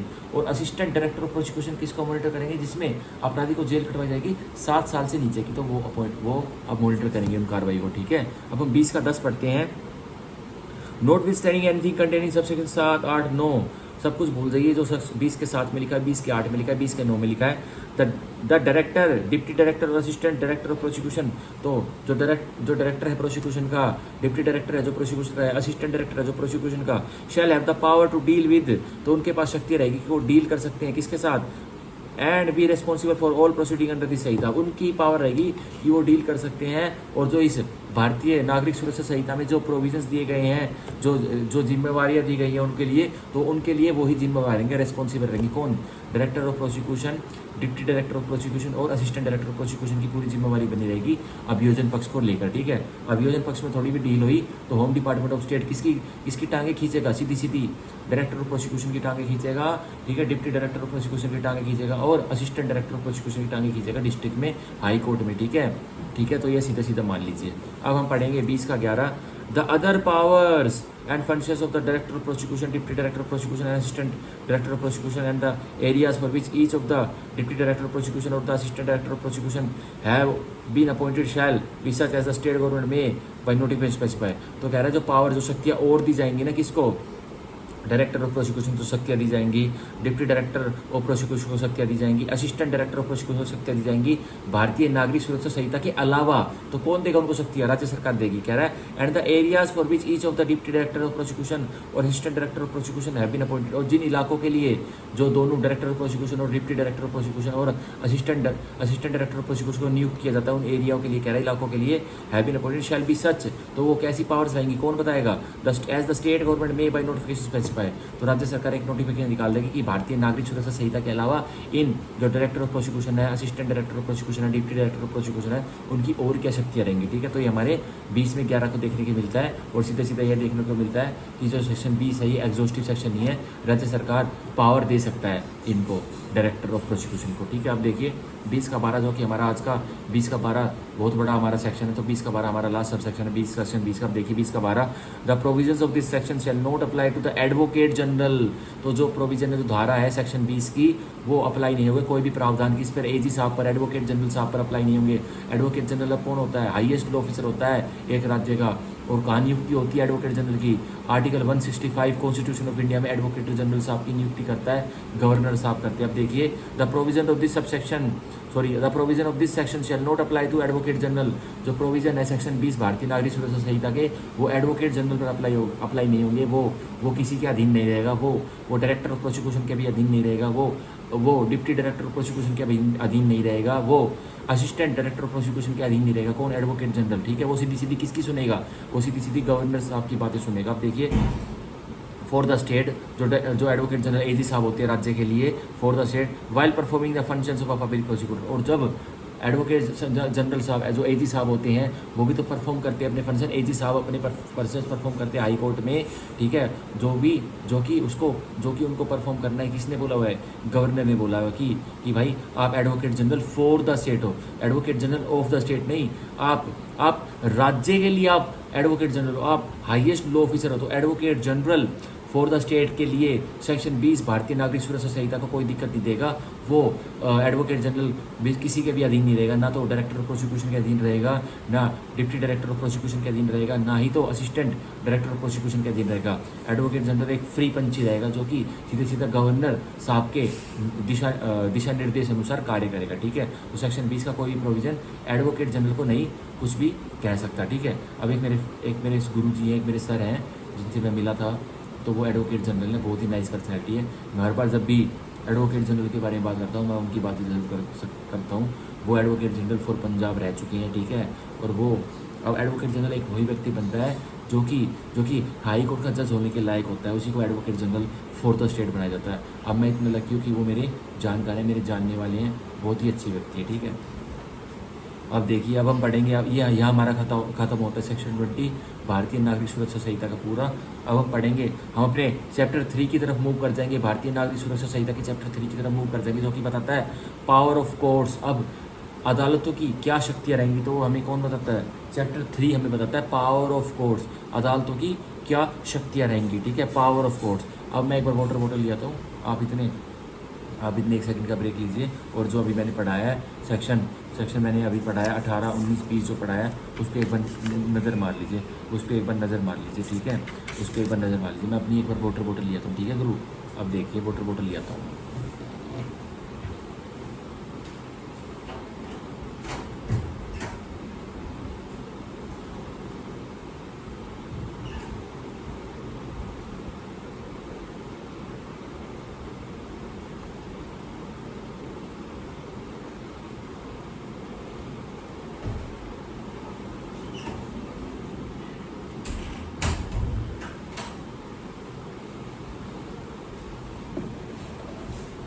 Thank you, I am back.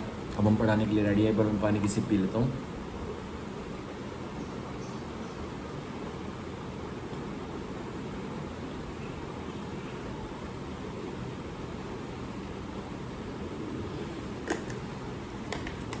हमारा भी गला ड्राई होता है भाई। डेली मैं 3-3, 4-4 घंटे की क्लास ले रहा हूँ, और हालांकि तब ले रहा हूँ क्योंकि चलो भाई चैप्टर 3 स्टार्ट करते हैं, पावर ऑफ कोर्ट्स। पानी का ब्रेक लिया था, वीडियो कट हो गई, फ़ोन में मैं वीडियो रिकॉर्ड कर रहा हूँ, वीडियो कट हो गई थी, तो पुरानी जो पार्ट 1 है उसमें मैं इसको अटैच कर दूँगा। तो अब हम सीधे स्टार्ट करते हैं चैप्टर 3 पावर ऑफ कोर्ट्स। अब मैंने एयरपोर्ट पहने हुआ ना, एयरपोर्ट पे मेरा उंगली लग गई और वीडियो कट हो गई ना, तो वीडियो रेगुलर चल रही थी, तो पूरी वीडियो एक ही पार्ट में बन जाती है। अब ये वीडियो क्या होना पड़ेगा, अब इस वीडियो को 2 पार्ट से मेरे को अटैच करके यूट्यूब पर अपलोड करना पड़ेगा। ये थोड़ा काम एक्स्ट्रा आज के लिए बढ़ गया, सिर्फ इस पानी की प्यास की वजह से। चलो कोई नहीं भाई, अब हम चैप्टर 3 पावर ऑफ कोर्ट्स पढ़ेंगे। ठीक है, पावर ऑफ कोर्ट्स पढ़ेंगे, जो कि ये सेक्शन 21 से लेकर भाई अदालतों की शक्तियाँ दी गई हैं सेक्शन 21 से लेकर सेक्शन 29 तक, ठीक है। सेक्शन 21 से लेकर सेक्शन 29 तक। अब देखते हैं हमसे कितनी हो पाती है, और जितनी हमसे हो पाती है हम सारी कर लेंगे, ठीक है। तो हम आज, हाँ चलो, आज हम सेक्शन 21 से लेकर सेक्शन 29 का भी निपटारा कर ही देते हैं। देखिए अब चैप्टर 3 पावर ऑफ कोर्ट्स, अब अदालतों की शक्तियाँ बता रखी। देखिए section 21 courts by which offences are triable, वो वाली अदालतें जो ऑफेंसेस को, जो अपराधों को ट्राई कर सकती है। देखिए subject to the other provisions of this Sanhita, भाई जो BNSS भारतीय नागरिक सुरक्षा संहिता के जो अन्य प्रोविजन दे रखे हैं उसकी इज्जत करना, उसकी रिस्पेक्ट करना, उसके सब्जेक्ट रखा, उनको मानना, वरना ये मानना, ठीक है। उनको भी मानना और इनको मानना। अब देखिए ए, any offence under the Bharatiya Nyaya संहिता 2023 में भी ट्राइड बाय, कोई भी अपराध जो कि डिफाइंड है, जो कि लगता हुआ एक प्रावधान लगता हुआ एक अपराधी पर लग रहा है, किस में लग रहा है, कौन सी धारा के अंतर्गत, कौन से एक्ट के अंतर्गत, भारतीय न्याय संहिता के अंतर्गत 2023 की, उसको कौन ट्राई करेगा। अब सब एड 1 द हाई कोर्ट, उसको उच्च न्यायालय ट्राई कर सकती है। 2 द कोर्ट ऑफ सेशन, सत्र न्यायालय ट्राई कर सकती है। 3 any other court by which such offence is shown in the first schedule to be triable, और वो वाली कोर्ट भी ट्राई कर सकती है जिसको फर्स्ट शेड्यूल जो कि फर्स्ट शेड्यूल जो कि भारतीय नागरिक सुरक्षा संहिता के फर्स्ट शेड्यूल में जो कॉलम नंबर 6 में ट्राइबल बताया गया है, तो वो वाली कोर्ट उसे ट्राई कर सकती है। तो हम देख लेते हैं भाई, CRPC में तो कॉलम नंबर 6 में बताएगा, तो इसमें देखते हैं 1 2 3 4 5 6, हाँ इसमें भी कॉलम नंबर 6 में बताया गया है कि कौन से कोर्ट के द्वारा ये ऑफेंसेस ट्राइबल है। तो कॉलम नंबर 6 में जो बता रखा है, जैसे अब हम देखते हैं सेक्शन, हम 103 देखते हैं भारतीय न्याय संहिता का, उसको कौन ट्राई कर सकता है, फिर आपको अच्छे से समझ में आएगा। देखिए हाँ, जैसे सेक्शन 103 का एक है जो कि मर्डर है भारतीय न्याय संहिता में, तो उसकी पनिशमेंट कितनी है, देखिए जो हमारा फर्स्ट शेड्यूल है भारतीय नागरिक सुरक्षा संहिता को, उसमें फर्स्ट कॉलम में तो लिखा हुआ है कि भाई सेक्शन भारतीय न्याय संहिता का, देखिए सेक्शन उसमें लिखा हुआ है 103 का 1, जो कि अब कॉलम नंबर 2 में लिखा हुआ है कि भाई क्या है, ये मर्डर है, हत्या है, और कॉलम नंबर 3 में उसकी पनिशमेंट लिखी हुई, क्या लिखी हुई है, डेथ और imprisonment for life and fine, ठीक है, ये लिखी हुई इसकी पनिशमेंट।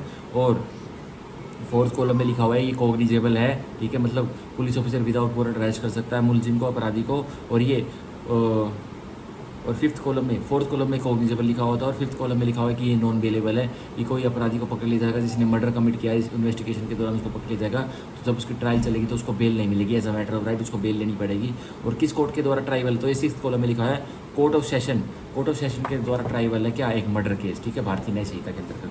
तो यही लिख रहा है, आप देखिए ए में कह रहा है सेक्शन 21 के क्लोज ए के सब हेड 3 में क्या लिखा हुआ है, any other court by which such offence is shown in the first schedule to be triable, वो वाला कोर्ट ट्राई कर लेगा भारतीय न्याय संहिता के ऑफेंसेस, इसको कॉलम 6 जो फर्स्ट शेड्यूल का उसमें बताएगा कि ये इस कोर्ट के द्वारा ट्राई होंगे।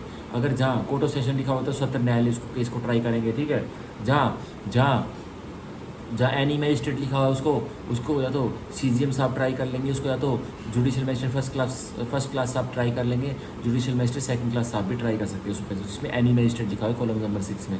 और इसमें specially judicial magistrate first class लिखा है तो उसको सिर्फ JMFC JMIC ही ट्राई करेंगे, कोई भी उसको जेम सेकंड क्लास और चीफ जुडिशियल मजिस्ट्रेट उसको नहीं ट्राई करेगा, ठीक है। तो ये हमारा होता है 21 का है। अब 21 का ए का proviso, provided any offence under section 64, section 65, 66, 67, 68, 69, 70, 71 और the Bharatiya Nyaya Sanhita shall be tried as far as practical by the court presided over a woman. तो कह रहा है जो ये वाले अपराध है जो भारतीय न्याय संहिता के, जिसमें धारा 64, धारा 64, धारा 65, धारा 66, धारा 67, धारा 68, धारा 69, धारा 70 और धारा 71 लगती है भारतीय न्याय संहिता किसी अपराधी के ऊपर, तो उस ऑफेंस को, उस प्रावधान को अगर एक अपराधी पर केस चलेगा तो उसको कौन ट्राई करेगा, जज कौन रहेगी, उस केस में एक वुमेन ही रहेगी, एक महिला ही रहेगी, ठीक है। तो ये वाले सेक्सुअली रिलेटेड ऑफेंसेज है, जो रेप वगैरह की ऑफेंसेज होती है महिला के ऊपर, यही वाले, ठीक है। एक बार देख भी लेते हैं 64, 65, 66 कोर्ट से कन्फर्म कर लेते हैं कि भाई गलत जानकारी आप तक ना चली जाए, ठीक है। मैंने देखा तो था, एक बार दोबारा देख लेते हैं, ठीक है। हाँ दिख गया मेरे को, हाँ रेप वाले ऑफेंसेस हैं, सेक्सुअल रिलेटेड ऑफेंसेस है ये सेक्सुअल रिलेटेड ऑफेंसेस जो अब किसी महिला विक्टिम रहेगी और उस केस करेगा अपराधी का, तो उसको वुमेन जज ही देखेगी, उसको वुमेन जज ही ट्राई करेगी, ठीक है। और ऑब्वियसली कोर्ट ऑफ सेशन सत्र न्यायालय की जो जज रहेंगी वो रेप केस को अगर हैंडल करेंगी, ट्रायल चलाएंगी, तो वो वुमेन जज ही रहेंगी, ठीक है। तो ये हमारा होता है 21 के क्लोज ए का प्रोवाइजो भी पूरा 21। अब सेक्शन 21 का क्लोज बी हम पढ़ते हैं, any offence under any other law when shall, कोई भी अपराध कोई भी अन्य लॉ में भारतीय न्याय संहिता को छोड़ के शैल है मैंडेटरी है, कौन करेगा, when any court is mention in this behalf in such law, अगर कोई अदालत उस बिहाफ पे उस अन्य लॉ में भारतीय न्याय संहिता के अन्य लॉ में अगर कोई अदालत मेंशन की हुई है कि भाई कौन करेगा उसको, वह अदालत ट्राई करेगी तो वो मानना वह करेगी, नहीं तो अगर be tried by such court तो वही अदालत उसकी ट्राई करेगी। And when no court is so mention may be tried by, अगर कोई भी अदालत अगर मेंशन नहीं करेगी उस भारतीय न्याय संहिता को छोड़ के जो अन्य और पीनल लॉ हैं भाई, और भी तो बहुत सारे हैं, तो और जो बहुत सारे सज़ा देते हैं तो उनको कौन ट्राई करेगा, तो उनको यह कोर्ट ट्राई करेंगे। 1 द हाई कोर्ट, तो उसको उच्च न्यायालय ट्राई कर लेगी। 2 any other court by which such offence is shown in the first schedule to be triable, और वो वाला कोर्ट ट्राई कर लेगा जिसको फर्स्ट शेड्यूल में ट्राइबल बोला गया है। फर्स्ट शेड्यूल में कहाँ ट्राइबल बोला गया है, क्योंकि फर्स्ट शेड्यूल के पार्ट 1 में तो भारतीय न्याय संहिता के ऑफेंसेस को ट्राइबल बोला गया है कि कौन कौन करेगा, और फर्स्ट शेड्यूल के पार्ट 2 में बोला गया है और अन्य लॉ के लिए जो भारतीय न्याय संहिता के पनिशेबल नहीं है, जो दूसरे लॉ में पनिशेबल है ना, उसको फर्स्ट शेड्यूल के भारतीय नागरिक सुरक्षा संहिता के फर्स्ट शेड्यूल के पार्ट 2 में बताया गया है कि भारतीय न्याय संहिता को छोड़कर जो अन्य अपराध है उनको कौन ट्राई करेगा। ठीक है, तो हम एक बार देख लेते हैं, यह भी बहुत जरूरी है। फर्स्ट शेड्यूल का पार्ट 2 पढ़ना, अन्य लॉ के लिए लिखा गया, अन्य लॉ के प्रोविजन कौन से कोर्ट ट्राई करेगा, और उसके दिए गए हैं कि जिसकी पनिशमेंट इतनी रहेगी तो उसको वो ट्राई करेगा, जिसकी पनिशमेंट इतनी रहेगी तो वो ट्राई करेगा। अब देखिए सीधे सीधा मैंने द फर्स्ट शेड्यूल जो भारतीय नागरिक सुरक्षा संहिता का फर्स्ट शेड्यूल है उसका पार्ट 2 खोल लिया है, जिसपे पार्ट 2 खोल लिया, उसको देखिए अब क्या लिख रहा है उस पर, classification of offences against other law. अब छटनी कर रखी है अपराधों की जो कि विरुद्ध हुए हैं अन्य कानूनों के। और अन्य कानून कौन, अन्य कानून क्या बोल रहा हूँ मैं, अन्य कानून कौन से वाले, जो भारतीय न्याय संहिता को छोड़ के अन्य पीनल लॉ है वो वाले। अब देखिए, अब ऑफेंस दिया हुआ है हमारे कॉलम 1 में। अब ऑफेंस देखिए, इफ अवर ऑफेंस पनिशेबल है डेथ के साथ, इम्प्रिजमेंट फॉर लाइफ के साथ, imprisonment for more than 7 year के साथ, तो मतलब 7 साल से ऊपर अगर कोई भी अपराध पनिशेबल है, ठीक है, 7 साल से ऊपर चाहे उसकी कितनी भी सज़ा है, चाहे डेथ है, उम्र क्या है, तो उसका वो कैसा रहेगा अन्य कानून में, पीनल लॉ में, भारतीय न्याय संहिता को छोड़कर कॉग्निजेबल, तो उसमें police officer without warrant arrest कर लेगा मुलजिम को, नॉन अवेलेबल, उसमें बेल भी नहीं मिलेगी as a matter of right. और कौन ट्राई करेगा उसको, कोर्ट ऑफ सेशन ट्राई करेगा उस केस को। ठीक है, अब दूसरा देखिए, एक punishable with imprisonment for 3 years and upwards but not more than 7 years. अगर कोई अन्य लॉ में भारतीय न्याय संहिता को छोड़ के कोई पीनल लॉ है उसमें एक अपराध की सज़ा दी जाती है एक अपराधी को, तो उसमें सज़ा 3 साल से लेकर 7 साल के बीच में दी जाती है, तो उसकी छटनी करेगी तो वो कैसा होगा, वो अपराध भी कॉग्निजेबल होगा, उसमें police officer without warrant arrest कर लेगा और वो भी नॉन बेलेबल रहेगा, उसमें bail as a matter of right नहीं मिलेगी। और उसको ट्राई कौन करेगा, magistrate of the first class, उसको GMI से ट्राई करेंगे। ठीक है, अब देखिए नेक्स्ट, एक punishable with imprisonment for less than 3 years और विद फाइन ओनली, या अन्य लॉ में भारतीय न्याय संहिता को छोड़कर कोई अन्य पीनल लॉ में एक अपराध मुलजिम को सज़ा देनी है, तो उस अपराध में उसको सज़ा 3 साल से कम की मिलेगी, तो उसको कौन ट्राई करेगा और उसको वो किस श्रेणी करेगा, क्या क्लासिफिकेशन उसकी, तो वह नॉन कॉग्निजेबल रहेगा। अन्य लॉ में भारतीय न्याय संहिता को छोड़कर अंदर पीनल लॉ में कोई भी ऐसा एक मुलजिम ने कांड किया है जो कि उसको सज़ा कटवाई जाएगी 3 साल से कम की, तो वह केस नॉन कॉग्निजेबल केस होगा। 3 साल से कम की सज़ा के लिए police officer with warrant of magistrate arrest करेगा एक व्यक्ति को, और उसमें उस व्यक्ति को बेल भी as a matter of right मिलेगी, तुरंत कोर्ट में जाएगा, तुरंत पुलिस स्टेशन में जाएगा और उसको बेल मिल जाएगी। और उसको कौन ट्राई करेगा, एनी मैजिस्ट्रेट, कोई भी मैजिस्ट्रेट उसको ट्राई करता है। एनी मैजिस्ट्रेट इसमें आगे ना, एनी मैजिस्ट्रेट का क्या मतलब है, सीधा सीधा चीफ जुडिशियल मैजिस्ट्रेट भी, जुडिशियल मैजिस्ट्रेट फर्स्ट क्लास भी, जुडिशियल मैजिस्ट्रेट सेकंड क्लास भी उसको ट्राई कर सकते हैं। अब हालांकि क्या मांगता है, कॉम्पिटेंस होनी चाहिए उनकी, तभी ट्राई कर पाएंगे। ठीक है भैया, तो ये हमारा होता है सेक्शन 21 पूरा। अब हम पढ़ेंगे section 22 of Bharatiya Nagarik Suraksha Sanhita, sentences which high court and session जजेस में पास। अब सजाएं जेल कटवाने की सज़ा या जुर्माने की सज़ा जो हाई कोर्ट, उच्च न्यायालय या फिर सेशन जज, डीजे साहब, ठीक है, जो सत्र न्यायाधीश होते हैं वो क्या पास कर सकते हैं, तो सेक्शन 22 में हमें भारतीय नागरिक सुरक्षा संहिता के सज़ा बताई होगी, हाई कोर्ट, उच्च न्यायालय और सेशन जज कितनी सज़ा दे सकते हैं अपराधी को। अब देखिए 22 का 1, high court may pass any sentence authorise by law, तो उच्च न्यायालय तो भाई कोई भी सेंटेंस पास कर सकते हैं जो कानून ने उनको ऑथराइज की हुई है करने के लिए। अब कानून ने भाई जिस ऑफेंस में डेथ बोली हुई है तो हाई कोर्ट ऑब्वियसली डेथ दे सकता है। अब कानून ने जिस सेंटेंस में, जिस धारा में बोला हुआ है कि इसमें 10 साल की देनी है, तो उस धारा में हाई कोर्ट भी उम्र कैद या फिर डेथ की सज़ा नहीं दे सकता, क्योंकि वो ऑथराइज बाय लॉ नहीं है। अगर एक अपराध में, एक जैसे चोरी जैसे अपराध में, जैसे एक व्यक्ति ने बस में चोरी कर ली तो उसको 3 साल की सज़ा मिल सकती है लास्ट टू लास्ट, ठीक है, मैक्सिमम। अब ना तो हाई कोर्ट ना judicial magistrate first class, tribal तो जुडिशियल मैजिस्ट्रेट फर्स्ट क्लास के द्वारा है, तो जुडिशियल मैजिस्ट्रेट फर्स्ट क्लास उसको 3 साल से ज़्यादा की सज़ा नहीं दे सकते। अगर 5 साल की भी दे दी तो वो ऑथराइज बाय लॉ नहीं रहेगा। ठीक है, तो यही कह रहा है सेक्शन 22 का 1, high court may pass any sentence authorise by law, तो हाई कोर्ट, उच्च न्यायालय तो कोई भी सज़ा पास कर देंगे जो कि ऑथराइज बाय लॉ होनी चाहिए, लॉ के कानून के नज़रों में ऑथराइज होनी चाहिए। ठीक है, आप देखिए 22 का 2, सेशंस जज और एडिशनल सेशन जज may pass any sentence authorise by law. तो जो सेशन जज है डीजे साहब है या एडिशनल डीजे साहब है, ठीक है, तो वो भी कोई भी सज़ा पास कर देंगे, सेंटेंस पास कर देंगे जो कि लॉ ने ऑथराइज किया, ऑथराइज बाय लॉ है, कानून ने उसको उनको बोला हुआ है करने के लिए। But any sentence of death passed by any such जज, पर कोई सेंटेंस है, कोई सज़ा है जो कि ये सेशन जज या एडिशनल सेशन जज पास करते हैं, और वो सज़ा कौन सी पास कर दे, डेथ की, फांसी की सज़ा पास कर दे। तो अब क्या देखिए, shall be subject to confirmation by the high court. तो कह रहा है अगर सेशन जज साहब ने और एडिशनल सेशन जज साहब ने कोई भी मौत की सज़ा पास करी है, फांसी की सज़ा किसी को सुनाई है, डेथ की सज़ा किसी अपराधी को सुनाई है, तो वो कन्फर्म करेगी, पहले हाई कोर्ट में उसका रिकॉर्ड भेजा जाएगा, हाई कोर्ट उसको यस बोल देगी, वही वो एग्जीक्यूट करी जाएगी। ठीक है, वरना वो अपने इंडिविजुअल फुटिंग पर सेशन जज और एडिशनल सेशन जज फांसी की सज़ा को एग्जीक्यूट नहीं करा सकते। कन्फर्म करेंगे हाई कोर्ट के द्वारा, उच्च न्यायालय कन्फर्म करेंगे, हाँ यस दे दीजिए इसको सज़ा, इसने तो बहुत गंदा कार्य किया था, तो वही उस अपराधी को फांसी की सज़ा, डेथ मिलेगी। वरना सेशन जज की इतनी कॉम्पिटेंस नहीं है, वो सज़ा तो दे सकता है कि भाई इसको हम फांसी की सज़ा सुनाते हैं, पर एग्जीक्यूट करने के लिए, कन्फर्म करने के लिए कि मिलेगी या नहीं मिलेगी, वो हाई कोर्ट करेगा। ठीक है, तो हमें ये सीधा 22 के 2 में देखने को मिलता है। तो इसका एक बार सेक्शन पढ़ लेते, पहले तो 366 सीआरपीसी था, अब हम देख लेते कौन सा 366 से बदलकर कौन सा बन गया है। ठीक है, यह बहुत ज़रूरी है देखना, आप देखिए। हाँ, अब 407 407 हमारा बन गया है, 407 हमारा वह बन गया है। ठीक है, क्या बन गया हमारा 407 BNSS का ये बन गया कन्फर्मेशन का सेक्शन। ठीक है, तो इस पर हम लिख लेते हैं, साइड में आप भी लिख लिए, वो चलती है, आप भी लिखते हुए चलिए। ठीक है, 407, ठीक है, भारतीय नागरिक सुरक्षा संहिता, भाई आप भी लिखते हुए चलिए, इतनी मेहनत हम कर रहे हैं तो साथ में साथ लिखते हुए चलिए, कोई दिक्कत नहीं है। ठीक है, अब देखिए ये हमारा 22 का, तो हम 22 का, हमारा 22 सेक्शन 22 पूरा कंप्लीट हुआ, जिसमें हमने हाई कोर्ट की पनिशमेंट देखी। हाई कोर्ट तो कुछ भी पनिशमेंट पास कर सकता है और कितना भी फाइन दे सकता है, और एडिशनल सेशन जज और सेशन जज भी कितनी भी पनिशमेंट पास करता है और कितना ही फाइन दे सकता है, जुर्माना लगा सकता है, पर जो डेथ पेनल्टी है वो कंफर्म करेगा हाई कोर्ट से सेशन जज। ठीक है, अब हम सेक्शन 23 पढ़ेंगे। देखिए, सेंटेंसेज विच मैजिस्ट्रेट्स में पास, अब सजाएं जो कि मैजिस्ट्रेट साहब पास कर सकते हैं, वो देखिए 23 का 1, the court of chief judicial magistrate may pass any sentence authorise by law. तो जो कोर्ट है, जो अदालत है चीफ जुडिशियल मैजिस्ट्रेट साहब की, वो भी कोई भी सज़ा पास कर सकते हैं, जो दे सकते हैं, जो कि लॉ ने ऑथराइज की हुई है, एक्सेप्ट, पर इससे ज़्यादा नहीं कर सकते। एक्सेप्शन है अ सेंटेंस ऑफ डेथ और ऑफ इम्प्रिजमेंट फॉर लाइफ, भाई मौत की सज़ा नहीं दे सकते CGM साहब, चीफ जुडिशियल मैजिस्ट्रेट साहब, इम्प्रिजमेंट फॉर लाइफ, उम्र कैद की सज़ा नहीं दे सकते, और imprisonment for term exceeding 7 years, और 7 साल से ऊपर की भी जेल कटवाने की सज़ा नहीं दे सकते। कौन? चीफ जुडिशियल मैजिस्ट्रेट साहब। ठीक है, तो उनकी लिमिट कॉम्पिटेंस क्या है सज़ा देने की?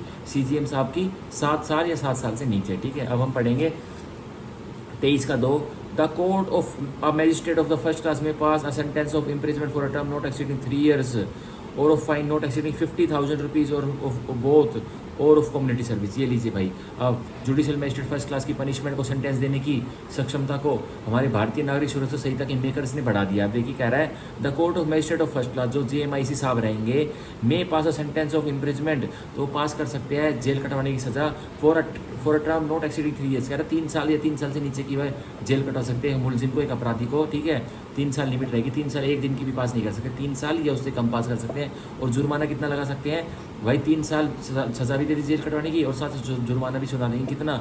और of fine not exceeding 50,000 rupees, और 50,000 का फाइन लगा देंगे। हमारे CRPC में पहले यह लिमिट 10,000 की जुर्माना लगाने की फाइन थी, जुडिशियल मैजिस्ट्रेट फर्स्ट क्लास 10,000 का जुर्माना लगा सकते हैं, पर भारतीय नागरिक सुरक्षा संहिता में यह अमाउंट 50,000 हो गया। ठीक है, और ऑफ बोथ, या फिर दोनों भी दे सकते हैं, 3 साल की जेल भी कटवा सकते हैं, 3 साल तक की जेल भी कटवा सकते हैं, और 50,000 तक का जुर्माना भी लगा सकते हैं। और ऑफ कम्युनिटी सर्विस, या फिर साथ के साथ कम्युनिटी सर्विस, भाई कि भाई समाज की, समुदाय की सेवा पानी करो, सर्विस का वो पनिशमेंट भी दे सकते हैं। तो 3 साल की सज़ा नहीं कटवाएंगे, ना जुर्माना देंगे, बोल देंगे कि हाँ तुमने कुछ अपराध किया था, मैं तेरे को सेंटेंस दे रहा हूँ, पर तुम कम्युनिटी सर्विस करोगे, समुदाय की सर्विस करोगे, समुदाय को तुम अपना योगदान दोगे और उनकी सेवा करोगे। ठीक है, तो कम्युनिटी सर्विस भी वो अब कौन? जुडिशियल मैजिस्ट्रेट फर्स्ट क्लास दे सकते हैं। तो क्या CGM साहब और हाई कोर्ट और कोर्ट ऑफ सेशन भी कम्युनिटी सर्विस की सज़ा दे सकते हैं? ऑब्वियसली दे सकते हैं, इम्प्लिसिट है ये तो भाई, जब उनका जूनियर दे सकता है तो सीनियर तो ऑब्वियसली दे ही सकते हैं। ठीक है, अब देखिए हम पढ़ेंगे 23 का 3, the court of magistrate of the second class may pass a sentence of imprisonment for a term not exceeding 1 year. तो जो जुडिशियल मजिस्ट्रेट सेकंड क्लास रहेंगे वो 1 साल से ज़्यादा की सज़ा नहीं दे सकते, जेल नहीं कटवा सकते एक अपराधी को, एक मुलजिम को। और फाइन नॉट एक्सीडिंग 10,000 रुपीज़। और जो जुडिशियल मजिस्ट्रेट सेकंड क्लास है वो 10,000 रुपये से ज़्यादा जुर्माना भी नहीं लगा सकते। और बोथ या फिर जो वो दोनों भी लगा सकते हैं, 1 साल तक की जेल भी करवा सकते हैं और 10,000 तक का जुर्माना भी लगा सकते हैं मुलजिम पर, एक अपराधी पर। और ऑफ कम्युनिटी सर्विस, या फिर वो भी समुदाय की सर्विस करा सकते हैं, योगदान ले सकते हैं कि उससे कि मैं तेरे को सेंटेंस तो कर रहा हूँ, तेरे को जेल नहीं काटनी पर तेरे को समुदाय की कम्युनिटी सर्विस करनी है, ठीक है। तो जुडिशियल मजिस्ट्रेट सेकंड क्लास भी समुदाय के सर्विस की, कम्युनिटी सर्विस के सज़ा पास कर सकते हैं, ठीक है। तो ये हमारा सीआरपीसी में जुडिशियल मजिस्ट्रेट सेकंड क्लास को भी 1 साल तक की जेल तो वो कटवा सकते थे, पर उसमें उनकी फ़ाइन की लिमिट 5,000 रुपये थी। अब हमें BNSS में देखने को मिलती है कि जुडिशियल मजिस्ट्रेट सेकंड क्लास की फ़ाइन की लिमिट भी 10,000 कर दी गई है, ठीक है। अब हम पढ़ेंगे एक्सप्लेनेशन पढ़ेंगे, हम सेक्शन 23 की एक्सप्लेनेशन पढ़ेंगे, स्पष्टीकरण। इसमें बताया हुआ है कि कम्युनिटी सर्विस क्या होता है। देखिए, community service shall mean, community service का मतलब है the work which the court may order a convict to perform, कोई ऐसा काम जिसको जो ऑर्डर किया जाएगा कोर्ट के द्वारा कि तुम परफॉर्म करोगे, तुम उस काम को करोगे as a form of punishment, और वो जो तुम काम करोगे वो तुम उसको सजा ही मान के चलो कि वो तुम्हारी सजा ही है। डैट बेनिफिट्स द कम्युनिटी, और जो लाभ पहुंचाएगा तुम भाई तुम कन्विक्ट हो, हम तुम्हें सजा करें पर तुम्हें जेल नहीं भेजे, तुम समुदाय की कम्युनिटी सर्विस करोगे। और हम ऑर्डर पे हम तुम्हें काम बता रहे हैं कि तुम कौन सी कम्युनिटी सर्विस करोगे, और सीधा सीधा वो कम्युनिटी सर्विस जो एक कन्विक्ट, एक व्यक्ति जो जिसको दोषी पाया गया है, जिसको सेंटेंस दी गई है कम्युनिटी सर्विस की, तो सीधा सीधा किसको लाभ पहुंचाएगी वह सर्विस, उसकी बेनिफिट्स द कम्युनिटी, समुदाय को लाभ पहुंचाएगी, ठीक है। For which he shall not be entitled for to any remuneration, और वो जब वो काम करेगा, कम्युनिटी सर्विस करेगा, वो अपराधी जिसको सेंटेंस सुनाई गई थी उसके लिए उसको कोई रेम्यूनरेशन, कोई तनख्वाह नहीं दी जाएगी, ठीक है। तो ये सीधे सीधा कम्युनिटी सर्विस का मतलब हमें सेक्शन 23 की एक्सप्लेनेशन से देखने के लिए मिलता है। तो मान के चलिए अब कोई मैजिस्ट्रेट साहब, जुडिशियल मैजिस्ट्रेट फर्स्ट क्लास साहब है, उसने किसी चोर को जिसने कि बस 50 किलो आटा चुराया था, उसको कोई भी जेल की सज़ा नहीं सुनाई। उसको क्या बताया कि भाई तुम क्या करोगे, तुम एक महीने तक क्या करोगे, तुम किसी भी सरकारी अस्पताल में जाके झाड़ू पोछा करोगे, तो वो क्या है, ऑब्वियसली वो कम्युनिटी सर्विस है। अब उस चोर ने 50 किलो आटा चुराया था, जिसको जुडिशियल मजिस्ट्रेट फर्स्ट क्लास साहब ने उसको जेल की सज़ा नहीं सुनाई थी, जेल नहीं कटवाई थी, तो उसको यह बोल दिया था तुम कम्युनिटी सर्विस करोगे, तुम जाकर सरकारी अस्पताल में झाड़ू पोछा करोगे। तो उसके लिए उसको वो झाड़ू पोछा तो करेगा और 1 महीने तक झाड़ू पोछा करेगा, कम्युनिटी सर्विस करेगा वो चोर जिसको सज़ा दी गई है, सेंटेंस दी गई है, पर उसके लिए कोई रेम्यूनरेशन नहीं मिलेगी, कोई उसको तनख्वाह नहीं मिलेगी इसके लिए, ठीक है। तो ये हमें स्पेशली देखने को मिल जाता है सेक्शन 23 की एक्सप्लेनेशन, स्पष्टीकरण से, ठीक है। अब हम पढ़ेंगे सेक्शन 24। तो आज हम करेंगे सेक्शन 24 से लेके 29 तक हम खींच ही देंगे, कोई टेंशन की बात नहीं है, ठीक है। अब हम पढ़ेंगे section 24, sentence of imprisonment in default of fine. अब कितनी सज़ा कटवाई जाएगी अगर जो जुर्माना हमारे कोर्ट ने दिया था एक अपराधी पर लगाया था और उसने डिफॉल्ट कर दिया, वो जुर्माना नहीं दिया, तो और कितनी सज़ा हो सकती है हमें सेक्शन 24 में देखने को मिला। अब देखिए 24 का 1, the court of a magistrate may award such term of imprisonment in default of payment of fine as is authorise by law. तो जो कोर्ट है मैजिस्ट्रेट साहब का, मतलब चीफ जुडिशियल मैजिस्ट्रेट का, CJM का, जुडिशियल मैजिस्ट्रेट फर्स्ट क्लास का, judicial magistrate second class का, तो वो क्या करेंगे, मे अवॉर्ड उतनी सज़ा और सुना देंगे, सच टर्म ऑफ इम्प्रिजमेंट उतनी जेल की सज़ा और सुना देंगे, इसके लिए इन default of payment of fine, अगर अपराधी को उन्होंने फाइन देने के लिए बोला था और उसने डिफॉल्ट कर दिया है, फाइन को अदा नहीं किया, जुर्माने को अदा नहीं किया है, as is authorise by law, जितनी की मैजिस्ट्रेट ऑथराइज है कानून के द्वारा कि वो सज़ा सुना सकते हैं। अब हमारे CJM साहब, चीफ जुडिशियल मैजिस्ट्रेट साहब, तो अनलिमिटेड फाइन की सज़ा सुना सकते हैं, तो वो भी भाई फाइन के डिफॉल्ट में इतनी सज़ा सुनाएंगे जो कि ऑथराइज है लॉ के द्वारा, ठीक है। अब वो हम नीचे बताएंगे और हमें भारतीय न्याय संहिता में देखने को मिलती है कि कितने वो ऑथराइज है लॉ के द्वारा, ठीक है। तो हमें देखने को मिलता है कि वो फाइन की सज़ा 1/4 ही सुना सकते हैं, चाहे कोई भी मैजिस्ट्रेट हो, कोई भी कोर्ट ऑफ सेशन हो या कोई भी कोर्ट हो, ठीक है, 1/4। तो ये ऑथराइज बाय लॉ है कि 1/4, ठीक है। और हम पढ़ते हैं, अब देखिए ऑथराइज बाय, अब 24 के प्रोविजन में क्या बोला गया है, प्रोवाइड एट द टर्म, अब बताया गया है कि वो डिफॉल्ट ऑफ फाइन, जुर्माने की डिफॉल्ट में कितनी टर्म रहेगी जेल की। देखिए, A is not in excess of the powers of magistrate under section 23, यार जो सेक्शन 23 में मैजिस्ट्रेट की जेल कटवाने की शक्ति दी गई थी ना, उससे ज़्यादा नहीं होनी चाहिए।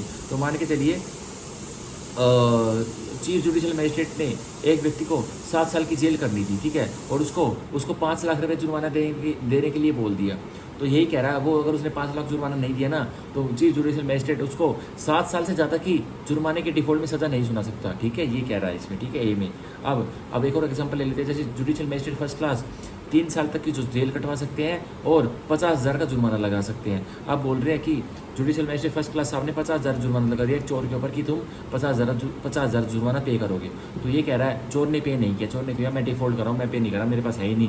तो अब जुडिशल मैजिस्ट्रेट फर्स्ट क्लास साहब भी उसको क्या नहीं कर सकते, 3 साल से ऊपर उस डिफ़ॉल्ट ऑफ फाइन जो उसने किया, जुर्माना देने में जो डिफ़ॉल्ट किया है, जो गलती की है, जो त्रुटि की है, 3 साल से ऊपर उसको भी सज़ा नहीं दे सकते, ठीक है। अब वो उसको कितनी देंगे, ऑब्वियसली 1/4 देंगे, 1/4 देंगे, जो हमारे भारतीय न्याय संहिता में लिखा हुआ है, ठीक है। अब हम पढ़ेंगे इसका 24 का बी पढ़ेंगे, देखिए, shall not where imprisonment has been awarded as part of substantive sentence. तो कह रहा है जहाँ इम्प्रिजमेंट एक सब्सटेंटिव सेंटेंस, मतलब एक अपराधी ने कोई कांड किया था, वैसे चोरी की थी, तो उसकी चोरी की सज़ा क्या होगी, 3 साल उसकी क्या होगी, सब्सटेंटिव सज़ा होगी, ठीक है, सब्सटेंटिव सेंटेंस होगी कि भाई एक अपराधी ने जो कि चोरी के केस में जिसकी ट्रायल चल रही थी, उसने चोरी की थी, अब चोरी के केस में उसको सज़ा होगी 3 साल की, तो इस चोरी के केस में जो उसको 3 साल की सज़ा होगी, उसको हम क्या बोलेंगे, उसको हम सब्सटेंटिव सेंटेंस बोलेंगे, उसके साथ हम फाइन को नहीं जोड़ेंगे। अब सब्सटेंटिव सेंटेंस क्या होगी, जो 3 साल उसको चोरी की सेंटेंस दी गई वो होगी। अब देखिए आगे, exceed 1/4 of the term of imprisonment which the magistrate is competent to inflict as punishment for the offence otherwise than as imprisonment in default of payment of fine। जो मैंने बताया था, ये हमें भारतीय न्याय संहिता में कॉपी और पेस्ट ये देखने को मिलता है कि भाई 1/4 जो सब्सटेंटिव सेंटेंस है, जैसे एक चोर को मान के चलिए, एक चोर ने ड्वेलिंग हाउस में चोरी की, एक चोर ने ड्वेलिंग हाउस में चोरी की, और ड्वेलिंग हाउस में चोरी करने जहाँ व्यक्ति लोग बसेरा करते हैं, एक चोर ने चोरी की और उसको मैजिस्ट्रेट साहब अब 7 साल तक की सज़ा दे सकते हैं। तो 30 जुडिशल मैजिस्ट्रेट साहब ने उसको क्या किया, उसको 4 साल की सज़ा दे दी, उसको 4 साल की सज़ा दी थी। तो अब उसको जुर्माना लगा दिया, कितना, 10 लाख रुपये या 5 लाख रुपये मान लीजिए। तो वो चोर कह रहा भाई मैं तो नहीं दे रहा, मेरे पास है ही नहीं। तो चीफ जुडिशल मैजिस्ट्रेट साहब उसको क्या करेंगे, जो उसको 4 साल की सब्सटेंटिव सेंटेंस सुनाई है ना ड्वेलिंग हाउस में चोरी करने के लिए, उसको 1/4 से डिवाइड कर देंगे। अब 1/4 से जब डिवाइड करेंगे, 1/4 इंटू 4 ईयर करेंगे, तो 1 ईयर उसको डिफॉल्ट ऑफ फाइन, उस जुर्माना ना पे करने की वजह से 4 साल और 1 साल, 4 साल तो सब्सटेंटिव सेंटेंस काटेगा वो जेल में, और 1 साल वो डिफॉल्ट ऑफ फाइन के लिए जेल काटेगा, ठीक है। तो ये हमारा कह रहा है 24 के 1 का बी। अब हम पढ़ेंगे 24 का 2। The imprisonment awarded under this section may be in addition to a substantive sentence of imprisonment for the maximum term awardable by the magistrate under section 23। लोग मैं जो कह रहा था, जो इम्प्रिजमेंट इस सेक्शन 24 के तहत जो अवॉर्ड की जाएगी default of payment of fine के तहत, वो सब्सटेंटिव लॉ तो अलग, सब्सटेंटिव पनिशमेंट तो अलग चलेगी, और imprisonment default of payment of fine के लिए अलग चलेगी, ठीक है। तो ये दोनों अलग सुनाई जाएंगी, वो उसमें मर्ज नहीं होंगी। एक्चुअली जब वो काटेगा जेल तो वो मर्ज कर दी जाएगी। जैसे 3 साल एक चोर को चोरी की सज़ा दी एक मैजिस्ट्रेट ने, तो 3 साल तो वो काटेगा उसके लिए, चोरी के लिए। पर अगर वो टूटी कर रहा है, फाइन नहीं दे रहा, तो वो जितनी भी उसे महीनों की सज़ा सुनाई जाएगी 6 महीने की, तो वो 3 साल 6 महीने काटेगा। तो ये 6 महीने उसके अलग से उस 3 साल में इंक्लूड नहीं होंगे। मतलब ये नहीं कह सकता कि मैंने 3 साल तो काट लिए, 3 साल मैंने चोरी के लिए काट लिए और इस 3 साल में ये जुर्माने के लिए मिले हुए, नहीं। तो 3 साल तो तूने भाई सब्सटेंटिव सेंटेंस काटी चोरी के लिए, और अब 6 महीने तू अलग से काट किसके लिए, तूने जो फाइन अदा नहीं किया, default of payment in fine किया तूने, ठीक है। तो उसको टोटल 3 साल 6 महीने फॉर एग्जांपल वो ये सज़ा काटेगा। ये हमें देखने को मिलता है 24 के 2 में। अब हम पढ़ेंगे सेक्शन 25। देखिए, sentence in cases of conviction of several offences at one trial. अब सज़ा सुना दी जाएगी अगर बहुत सारे cases, in cases of conviction of several offences, कह रहा है सज़ा सुना दी जाएगी, जेल कटवा दी जाएगी, उसको एक अपराधी को सज़ा सुना दी जाएगी अगर एक ही ट्रायल पर बहुत सारे ऑफेंसेज ट्राई किए जा रहे हैं। तो वो 25 में हमें देखने को मिलता है, ठीक है। सॉरी, अब देखते हैं हम 25 का 1 पढ़ते हैं। When a person is convicted at one trial of 2 or more offences, जब एक व्यक्ति को कन्विक्ट, दोषी ठहरा दिया जाता है एक ही ट्रायल में, एक ही केस उस पर केस चल रहा है, और उस केस में क्या है, 2 या 2 से ज़्यादा अपराध धारा जुड़े हुए पड़े, मतलब भारतीय न्याय संहिता कि उसने कोई कांड किया होगा जिसमें उसने कोई एक्ट किए होंगे और उस पर 2-3 धारा कोई लगी होगी, तो मिनिमम रिक्वायरमेंट 2 और उससे ज़्यादा कितनी हो सकती है। तो कह रहा है ये एक व्यक्ति पर ट्रायल चल रही थी और उसको कन्विक्ट कर दिया गया है, और जिसने एक ट्रायल पर उसको कन्विक्ट किया गया, और उसने एक ट्रायल पर उसके ऊपर चार्ज कितने लगे गए थे, 2 या 2 से ज़्यादा ऑफेंसेस का चार्ज लगे गए थे। अब देखिए, द कोर्ट में subject to the provision section 9 भारतीय न्याय संहिता। तो कह रहा है कोर्ट जो सेक्शन 9 भारतीय न्याय संहिता के उसके जो प्रावधान उसको तो मानेगी, और आगे पढ़ो क्या करेगी, और court sentence in for such offences, फिर उसको सज़ा सुना दिया जाएगा उन सेंटेंसेस के लिए। मतलब जनरल रूल क्या है, जितने चार्ज उतनी सज़ा। भाई एक ट्रायल चल रही है, एक अपराधी के ऊपर ट्रायल चल रही है, जैसे उसने किसी का सर फोड़ा तो उसकी सर फोड़ने का एक धारा लग गई, उसने किसी का धार हथियार से किसी का हाथ काट दिया तो अब उसका हाथ काटने की सज़ा अलग दी जाएगी उसको। तो ये कहा जा रहा है जनरल रूल ये है, जितने ऑफेंसेज उतने ट्रायल, और जितनी धारा लगेगी उस धारा पे अलग सज़ा, ठीक है, ये मिलेगा। आप देखिए, sentence in for such offences to the several punishment prescribed therefore which such court is competent to inflict, and the court shall considering the gravity of offences order such punishment to run concurrently or consecutively। तो ये कह रहा है कि भाई एक अपराधी ने एक ही ऑफेंस में, एक ही ट्रांजैक्शन में कम से कम मान के चलिए 5 अपराध किए। कौन कौन से अपराध किए भाई? अपराध नंबर 1 तो उसने किया भाई, एक व्यक्ति का सर फोड़ दिया। उसी ट्रांजेक्शन में अपराध नंबर 2 उसने किया, एक व्यक्ति का धारदार तलवार से हाथ काट दिया। अपराध नंबर 3 क्या किया? गाड़ी में बैठ के एक व्यक्ति को कुचलने की कोशिश की। एक उसने अपराध क्या किया? उसने अपराध किया कि जाते जाते एक महिला को उसने स्टॉक कर दिया, उसको बुरी नज़रों से देखा, ठीक है। और जाते जाते उसने एक और अपराध कर दिया, जिस जिस जिस जिस जिस जिस जिस मार्केट में उसने एक व्यक्ति का हाथ काटा था तलवार से, तो वो एक महिला के लिए काटा था, जिसका हाथ कटा है वो व्यक्ति उसको प्रोटेक्ट कर रहा था। तो उस महिला को डिसरोब भी कर दिया उसने, मतलब उसके कपड़े उतार दिए। तो उसने उस अपराधी ने एक ही ट्रांजेक्शन में 5 अपराध कर दिए। तो हमारा 25 का एक यही कह रहा है कि भाई उसको अब 5 अपराधी की मैजिस्ट्रेट सज़ा देंगे, कोर्ट ऑफ सेशन सज़ा देगा, ठीक है। पर क्या कह रहा है? सज़ा देने में मैजिस्ट्रेट कोर्ट ऑफ सेशन की पूरी पावर रहेगी कि भाई उन 5 अपराधों में उसकी सज़ा साथ साथ चलेगी या एक के बाद खत्म होने के बाद एक बार चलेगी, मतलब कॉन्जिक्यूटिवली चलेगी या कनकरेंटली चलेगी। कनकरेंटली चलने का मतलब है कि भाई 5 अपराधी मान के चलिए उसको 15 साल की सज़ा दे दी। तो भाई अपराध नंबर 1 के लिए उसको 2 साल की दी, अपराध नंबर 1 के लिए उसको 3 साल की दी, फिर अपराध नंबर 2 के लिए उसको 5 साल की दी। ऐसे करते करते उसको 5 अपराधों के लिए जो उसने एक ट्रांजैक्शन किए 15 साल की सज़ा दे दी।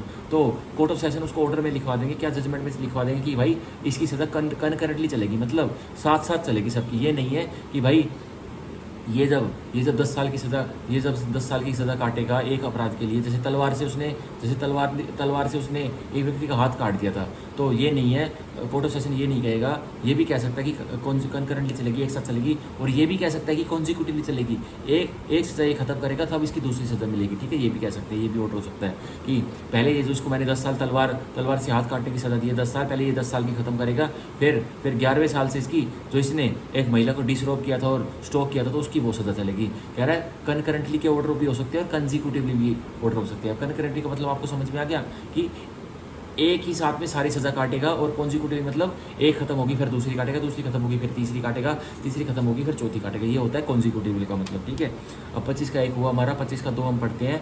तो in the case of consecutive sentences, अगर मुकदमा है कॉन्जिक्यूटिव सेंटेंस का, कॉन्जिक्यूटिव सेंटेंस अभी बताया, एक काटेगा फिर दूसरी काटेगा फिर तीसरी सजा काटेगा, ऐसे it shall not be necessary for the court to by reason only of the aggregate punishment for the several offences being in excess of the punishment which it is competent to inflict on conviction of a single offence to send the offender for trial before high court. तो कह रहा है अगर वो consecutive sentence एक court देना चाहता है, जैसे मान के चलिए जुडिशियल मजिस्ट्रेट फर्स्ट क्लास की 3 साल की पावर है भाई, 3 साल तक की वो जेल कटवा सकता है। तो कह रहा है अगर मजिस्ट्रेट को ऑर्डर करने हैं, एक व्यक्ति ने चोरी भी की है और एक व्यक्ति ने किसी को डंडे से किसी का सर भी फोड़ा है, तो मजिस्ट्रेट इन दोनों ऑफेंसेस को ट्राई कर सकते हैं। तो कह रहा है मजिस्ट्रेट को चोरी के केस में उस व्यक्ति को 3 साल की जेल भी कटवानी है और सर फोड़ने के चक्रों में 2 साल की जेल कटवानी है, तो मजिस्ट्रेट तो 5 साल की जेल कटवाएगी उनसे। तो यही कह रहा है 25 का, तो हमें यही कह रहा है कि भाई तो अगर अब ये आपकी पावर से ज़्यादा हो गया तो आप डरना मत, आप उसको कंजिक्यूटिवली सेंटेंस करवा सकते हो, क्योंकि आप अब सक्षम हो। आपकी हमने जो भारतीय नागरिक सुरक्षा संहिता में जो पावर 3 साल दे रखी थी, अब वो आप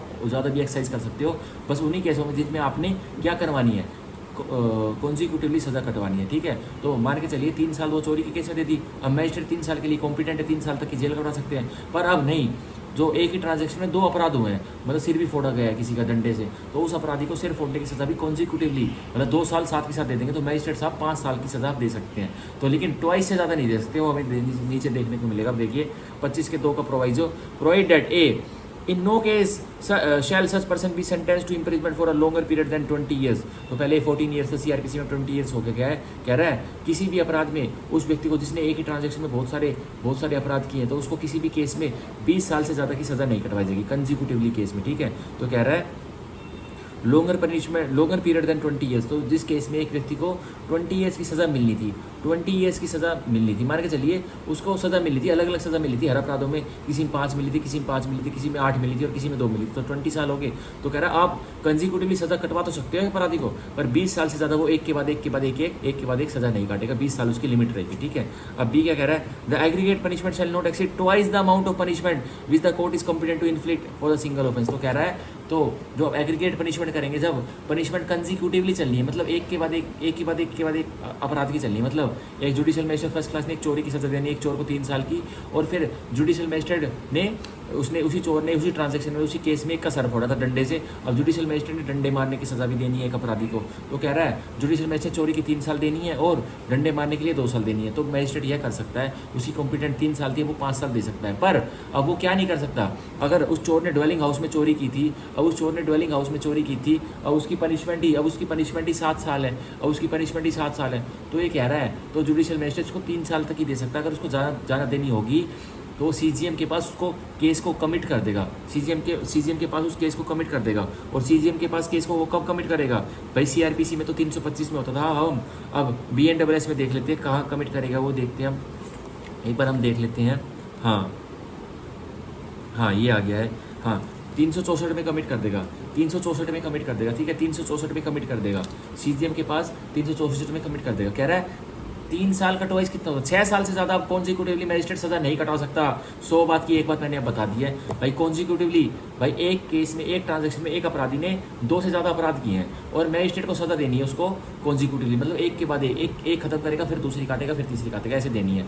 तो मैजिस्ट्रेट अब उसको 6 साल से ज़्यादा सज़ा नहीं दे सकता। एक्चुअल में बीएनडब्ल्यूएस ने उसकी पावर दे रखी 3 साल, पर वो 6 साल से ज़्यादा अब सज़ा नहीं दे सकता, ठीक है, क्योंकि यह उसको बाहर लगाई हुई है हमारे सेक्शन 25 के 2 के क्लोज बी ने, ठीक है। अब सेक्शन 25 का 3 हम पढ़ते, कह रहा है for the purpose of appeal bye convicted person, कह रहा है बस जो अपील डाले गए कन्विक्टेड पर्सन जिसको बहुत सारे अपराधों के लिए कन्विक्ट किया जाएगा, एक ही ट्रायल में सेंटेंस दी जाएगी, तो कह रहा है वो अपील डालेगा। तो वो क्या कह रहा है, कन्विक्टेड पर्सन जो जिसको दोषी ठहराया जा चुका है, the aggregate of the consecutive sentence pass against him under this section shall be deemed to be a single sentence.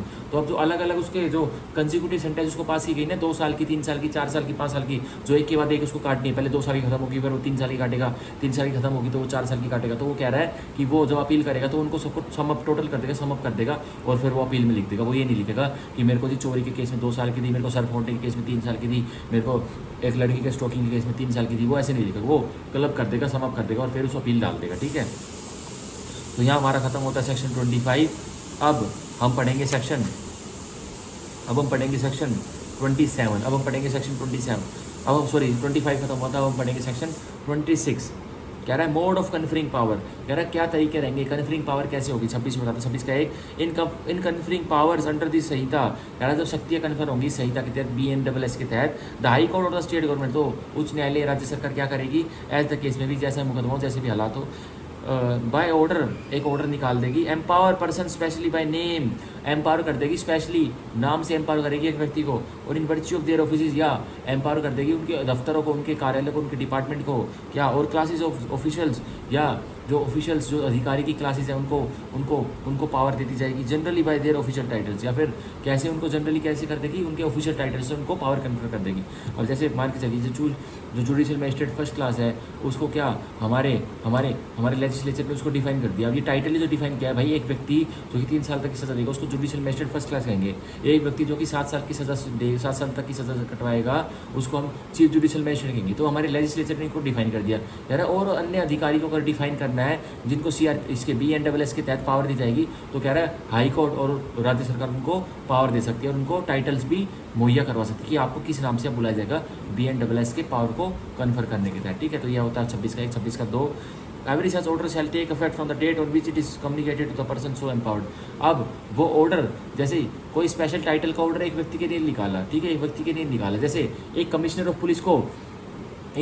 Police को भारतीय नागरिक सुरक्षा संहिता के तहत एग्जीक्यूटिव मजिस्ट्रेट बना दिया गया, तो राज्य सरकार ने बनाया, तो राज्य सरकार ने उस कमिश्नर ऑफ पुलिस को एग्जीक्यूटिव मजिस्ट्रेट तो बना दिया, तो क्या हुआ उसको किसके तहत बनाया, उसको 26 के 1 के तहत बनाया, ठीक है। अब वो कमिश्नर ऑफ पुलिस जो पुलिस अधिकारी जो कमिश्नर था वो एग्जीक्यूटिव मजिस्ट्रेट के फंक्शंस भी बीएनडब्ल्यूएस के तहत परफॉर्म करेगा, लेकिन उसको जब ऑर्डर अपने हाथ में मिल जाएगा ना, जब से वो पावर उसको कन्फर होगी, ना कि जब से राज्य सरकार ने 2 महीने पहले विचार विमर्श बना दिया, ऑर्डर निकाल के रख लिया था अपने ड्रॉर में, होम डिपार्टमेंट के होम मिनिस्टर में, राज्य सरकार के, तो कह रहा है उस दिन से उसको पावर कन्फर नहीं हो जाएगी, जैसे उसको प्राप्ति हो जाएगी, रिसीव हो जाएगा कम्युनिकेशन की आपको कमिश्नर ऑफ पुलिस आपको क्या बनाया जाता है, एग्जीक्यूटिव मजिस्ट्रेट बना देता है, तो उस दिन से उसके पास एग्जीक्यूटिव मजिस्ट्रेट की पावर कन्फर हो जाएगी। ये हमारा 26 का 2 कहना चाहता है, ठीक है।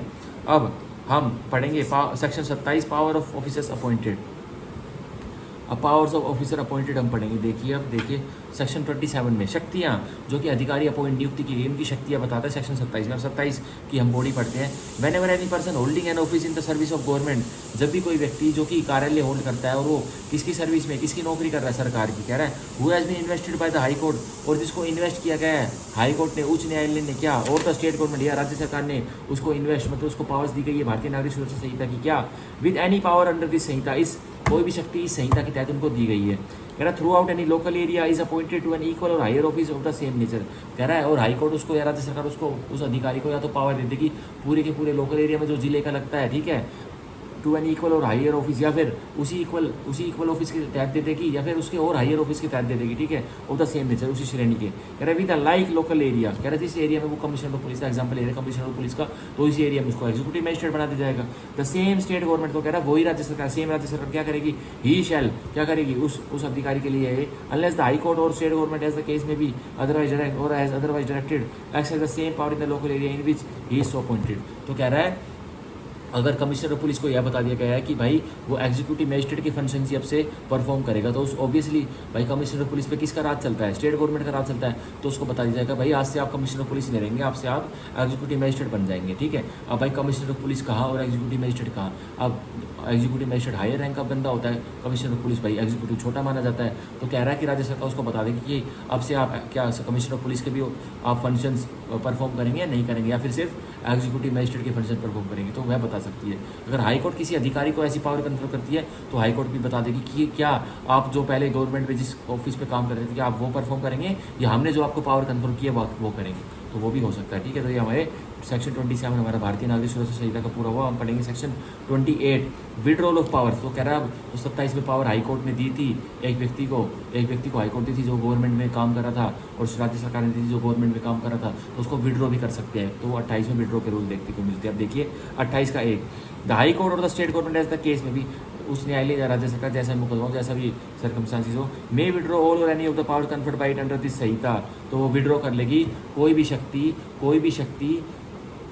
को विड्रॉ कर लेगी, मतलब अपने पास खींच लेगी जो इस संहिता के तहत किसी व्यक्ति पर दी गई है। ऑब्वियसली 27 की बात नहीं कर रहा है, पूरे संहिता की बात कर रहा है भाई। कोर्ट ऑफ सेशन पे कोई शक्ति दी गई है हाई कोर्ट ने, ठीक है, जुडिशियल मजिस्ट्रेट को शक्ति दी गई है, कमिश्नर ऑफ पुलिस को एग्जीक्यूटिव मजिस्ट्रेट दिया गया है, उसको कोई शक्ति दी गई तो हाई कोर्ट या राज्य सरकार उसको विड्रॉ कर लेगी, ठीक है।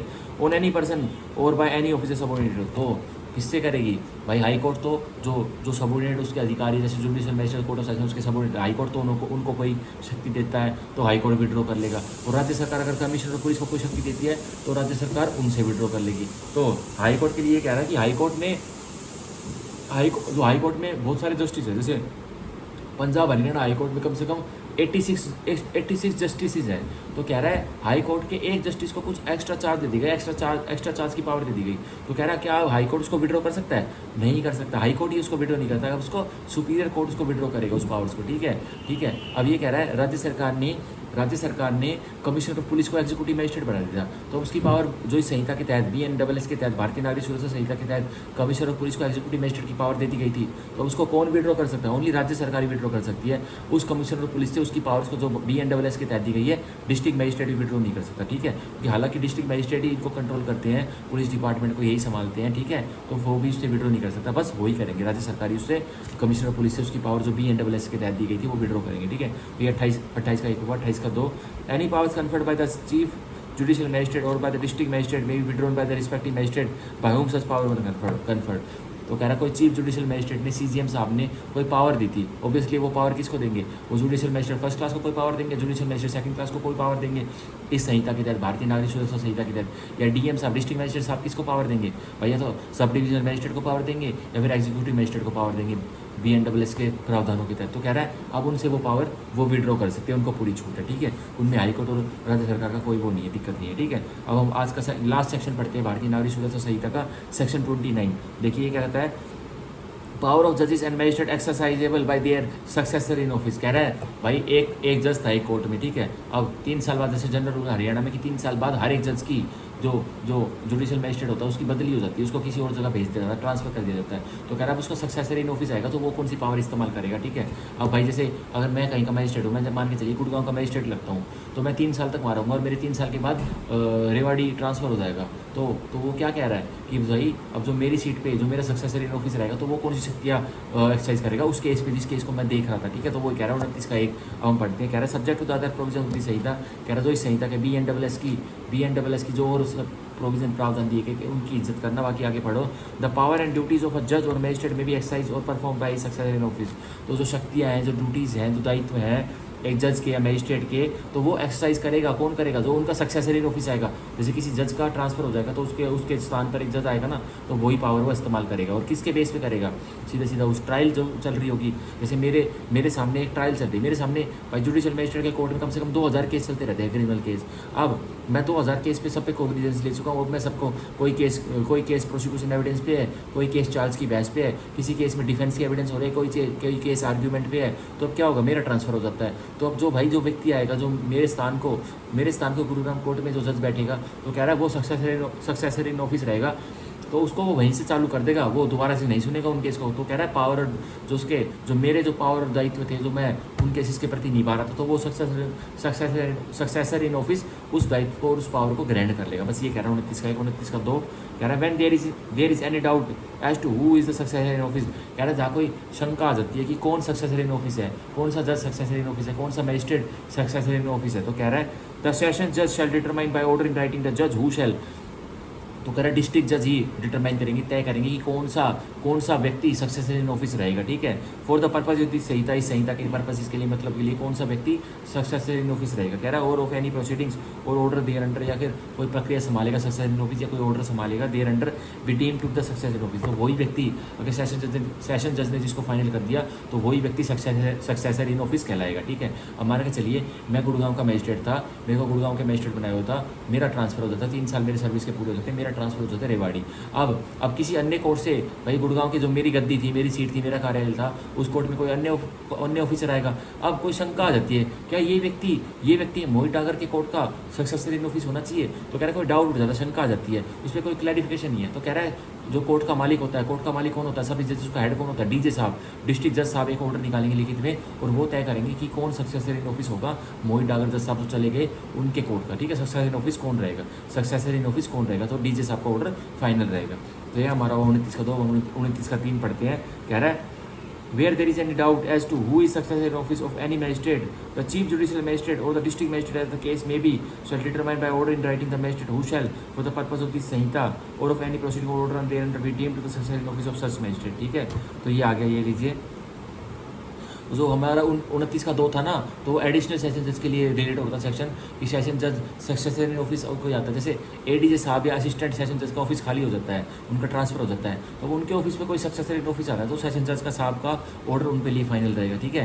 कि वो तय करेंगे कि भाई एडिशनल डिस्ट्रिक्ट जज कौन रहेगा, सक्सेसर इन ऑफिस कौन रहेगा, और असिस्टेंट सेशन जज कौन रहेगा, ठीक है। और 29 के 3 से हमें देखने के लिए क्या मिलता है, तो सीजीएम साहब अब डिटरमाइन करेंगे। अगर judicial magistrate first class, judicial magistrate second class का ऑफिस खाली हो जाता है, तो अब सीजीएम साहब तय करेंगे कि कौन इनका सक्सेसर इन ऑफिस रहेगा।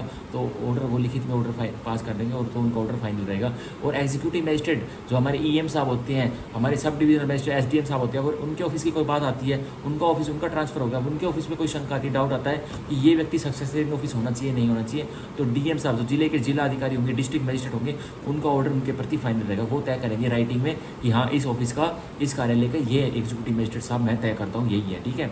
तो यहाँ हमारे खत्म होते हैं पूरे के पूरे सेक्शन 29 और चैप्टर 3 आज हमने पूरा किया। और आज हमने सेक्शंस किए, कहाँ से कहाँ तक किए हमने, सेक्शन 18 से लेके सेक्शन 18 से लेके आज हमने किए सेक्शन 29 तक, और भारतीय नागरिक सुरक्षा संहिता, ठीक है। तो आज मैंने खूब पढ़ाया है, और सारी चीज़ें ट्रांसलेशन में इंटरप्रिटेशन कर करके हिंदी में पढ़ाया है। और मान के चलिएगा जो मैं ये पढ़ा रहा हूँ ना, जो मैं भारतीय नागरिक सुरक्षा संहिता की ये जो प्री रैपिड डिटेल क्लास ले रहा हूँ शुरू में, मतलब इस बेर एक्ट को, इस स्टैट्यूट को खोल के पढ़ा रहा हूँ, ये आपके बहुत काम आएगा। जब पेपर में प्री में यही क्वेश्चन हूँ के हूँ दिखेंगे ना, आप कहोगे मोहित ने तो भाई कमाल करती है। क्योंकि मैं अपनी फीलिंग बताता हूँ, खुद मैंने भाई राजस्थान जुडिशियल सर्विस की पहली बार मैंने रैपिड रीजनिंग की क्लास ली थी, कम से कम 50 क्वेश्चन मैंने हूबहू यूं के यूं मेरी ध्वनि से मुख से निकले, और वो क्वेश्चन आरजीएस के प्री में देखने को नहीं मिले थे।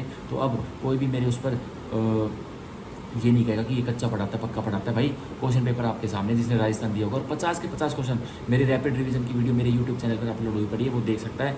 50 के 50 क्वेश्चन मायने रखते हैं, यूके की यूँ आयु होते राजस्थान के प्री में, ठीक है। अब तो जो मैं भारतीय नागरिक सुरक्षा संहिता, भारतीय साक्ष्य अधिनियम और भारतीय न्याय संहिता की रैपिड डिटेल क्लास की जो डायरेक्ट रीडिंग की क्लास की सीरीज चला रहा हूँ, हूबहू ये इतने इंपॉर्टेंट क्लासेज हैं जो कि जो बच्चा इनको पढ़ेगा उसका प्री हमेशा निकलेगा और 100% उसका प्री निकलेगा। अब हमारा फ्यूचर आईपीसी, सीआरपीसी और इंडियन एविडेंस एक्ट पे नहीं टिका है।